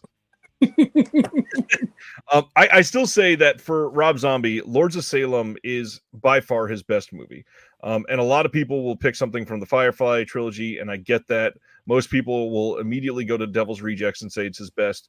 Unfortunately, I think Lords of Salem is the one that was written to be easily his best movie. But Rob Zombie's Halloween 2, it is actually scary. We get past all the backstory BS in the first one that nobody really asked for. We get a deeper dive into the continuation of this universe that is pretty well crafted in the first one. It was just overwrought with the unnecessary additions that they put in there to make it longer and to make it appeal to a different, more modern, like spoon-feeding crowd. But the second one is honestly, it's very good and has some of the best scenes in the entire franchise, I think. See, for me, I liked number 2. I thought Halloween number 2, it was actually definitely more original than some of the other Halloween installments. But my goodness, I could not believe how brutal that movie was. Halloween 2 is probably it's hands down the most violent Halloween movie, hands down. But that or Halloween Kills gets pretty brutal too. The park scene specifically in Halloween Kills. There's see. I put it on Do Not Disturb, for crying out loud. I can't talk. Anyway, as I was saying, with the Halloween Kills park scenes, you do have a point there, but some of the moments from Rob Zombie's Halloween 2, wow, like for me, the most violent sequence was in the strip club, where Michael Myers grabs this woman and just slams her face in the mirror over and over and over again. It was nuts. But all in all, I don't mind I do like Halloween 2, but I find it way better than Halloween Ends. I hated Halloween Ends, I gotta tell you. But Weird Al isn't Halloween 2, yes.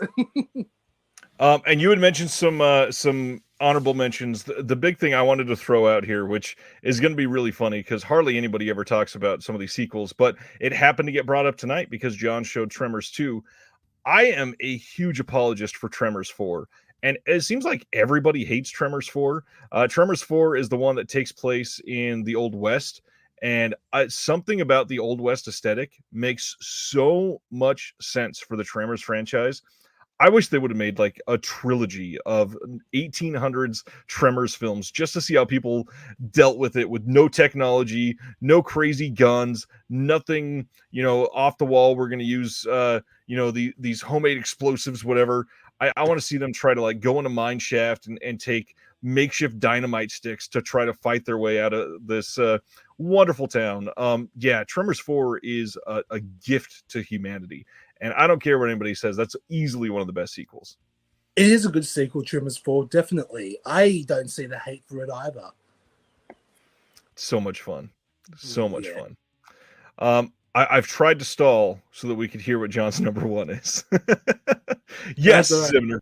Basically, Prey with Tremors. That sounds amazing. Let's read some comments. I'm actually curious. DC, I'm just reading. Angel Q. Henry, love Mummy Dearest. Yep, good. Jeremy Long says, I'm going to have to send you how I look when I dress up for Rocky Horror. Oh, please do. Halloween Ends wasn't the best when Paul Berryman, the blackout, made it better. Yes.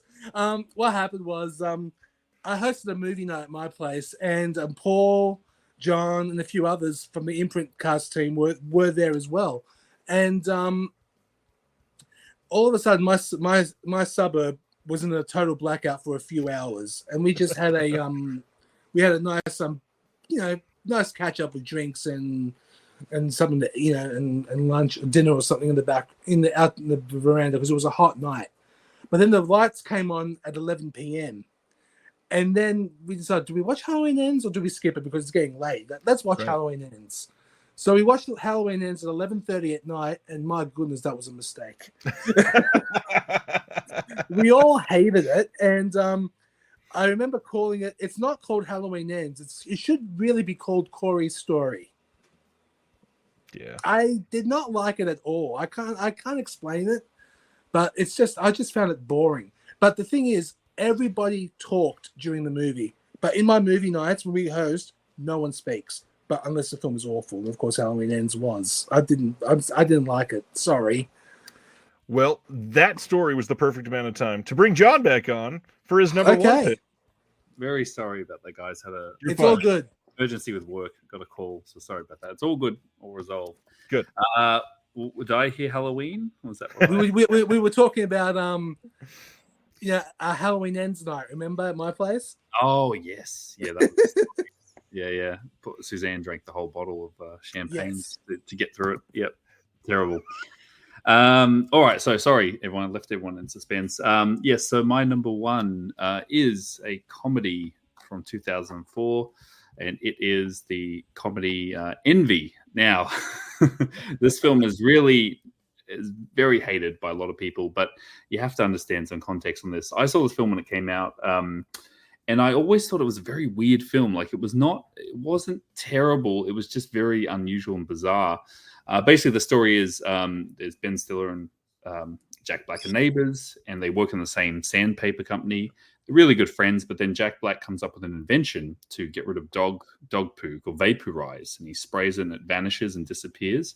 And he said to Ben Stiller, do you want to come in on the deal and we'll split it 50-50? But Stiller's like, no, it'll never work. But his invention does become successful. And Jack Black buys a mansion across the road from him, is very rich, very wealthy. And Ben Stiller's stuck in the same boring daily job. And the envy begins, and he really hates Jack Black. And it's a really bizarre, dark comedy. And once again, this film, I mean, this was directed by Barry Levinson. Like, this guy gave us Rain Man and Good Morning Vietnam and like real classic films. Like, he's not a bad director. And also the talent behind this, you got Christopher Walken in this film as the J-Man, and all like a real bizarre cast of characters. And it's not like, I think people going expecting a ha-ha funny comedy, but it's not funny. It's a very black comedy, very dark comedy. And the problem was, once again, the studio meddled with this film. Originally, the original cut went through a test screening. It was too dark. It was so dark that they actually said, no, we've got to chop this up. And you can see the reshoots. They came back and reshot the film. So the original cut, I'm very curious what it would be, but it's not the worst comedy ever made. It's. I think if the original cut was found, I think it would be up there in regards to the cable guy. You know, was hated at the time, was not funny, just too like bizarre and dark. But it's a film I really like, and just a very surreal comedy. And even the way it's shot, it's very sun drenched, and it's like in an alternate reality. It's like a 1970s office. It's a very strange film. So look. look, I don't know if his original cut will ever be released. This was a disappointment. It did get a Blu-ray from Shout Factory. I was really excited. And there are some extras, but it's just like a photo gallery. But there's a ton of deleted scenes you can see online through trailers and stuff. So if his original cut will ever be released, I don't know. Maybe because the studio were wanting a film like this summer, Ben Stiller, but it's not. It's actually like I said, a more complex film than what you think it is, even though it sounds like a very silly premise. But anyway, that was Envy. People shit on this film, no pun intended, but I think it's a really bizarre, underrated comedy. So that was my number one. So I don't know if anyone's seen it or rewatched it, but it's a really surreal film. So. All right, that's a good pick. I've still never seen it. I had when they announced the Blue, I definitely wanted it. I'm trying to wait for it to be just a tad bit cheaper, but definitely what I'm into. And yeah, the Cable Guy is a good shout. Funny enough, I did a podcast episode today that won't be out for a few months yet, but we discussed the Cable Guy quite in length because of how overshadowed that film was because of the whole Jim Carrey legacy from before that time. And that movie is kind of a masterpiece if you watch it back today. Like, the Cable Guy is incredible, and most of it is due to somebody in Envy, which is Ben Stiller. Ben Stiller makes so much of the Cable Guy exactly what it is. That's a great pick. I'm definitely gonna have to check that out now. That's if you get it at a good rate, definitely pick it up. But yeah, once again, it's a shame because I thought that was their chance to maybe look for the original cut, which I do know does exist in Dream. Who produced it? Yeah, DreamWorks. It's definitely in their vault somewhere because Barry has mentioned a few times. But release the Envy cut. But yeah, if you can pick it up cheap, I'd recommend it just to get in HD. It's a good film. It's a great call. Yeah, Stiller's work. Yep, definitely does need to be revalued. The Cable Guy was definitely way ahead of its time back then. But it is a good film. I'll be honest. I hated it when I saw it, but when I watched it again, now I found a new appreciation for it. Really like it now. Super worth it. Some great performances in there all around. Absolutely. Gentlemen, we did it. Thanks for all the help this week. This has been a fun conversation and going through all the announcements. This is incredible. And first international show. That's a big deal. Thanks, guys. Very proud and honored to be your first international guest. Thank you so much, Ryan. Honor is allowed. Absolutely. Yep. It's a lot of fun. Let's see. I've had an in-person guest, and now I've had an international guest. Now, one of these days, I need to not tell anybody and leave the country and do a live in-person international show. That would be crazy. Well, you know where to come. Sydney, Australia. You could do it right there. Yeah. Good call. Everybody, please go subscribe to the Imprint Cast, Indicator Cast. Both are linked in the description below. Next week, I have Zach Bryant from They Live by Film podcast going to be on the show again. And I'm just going to spoil it now because I'm really excited about next week's conversation. We're going to be talking about our 10 favorite Stephen King adaptations. We've not done anything regarding Stephen King on the show before, and very eager to dive into this because it's a very controversial topic for a lot of people. So this will be a fun one that'll piss a lot of people off. So come next Thursday. No interview getting posted on the channel next week. It's the end of the year. I'm giving it a week off. Thank you all for your time. And gentlemen, again, thank you for hanging out and giving it your all. Thank you. And Merry Christmas to all of you. And hope you have a great holiday. And thank you once again, Ryan, for supporting the show and for inviting us. Same to you guys. Have a good one, everybody. Have a good holiday break.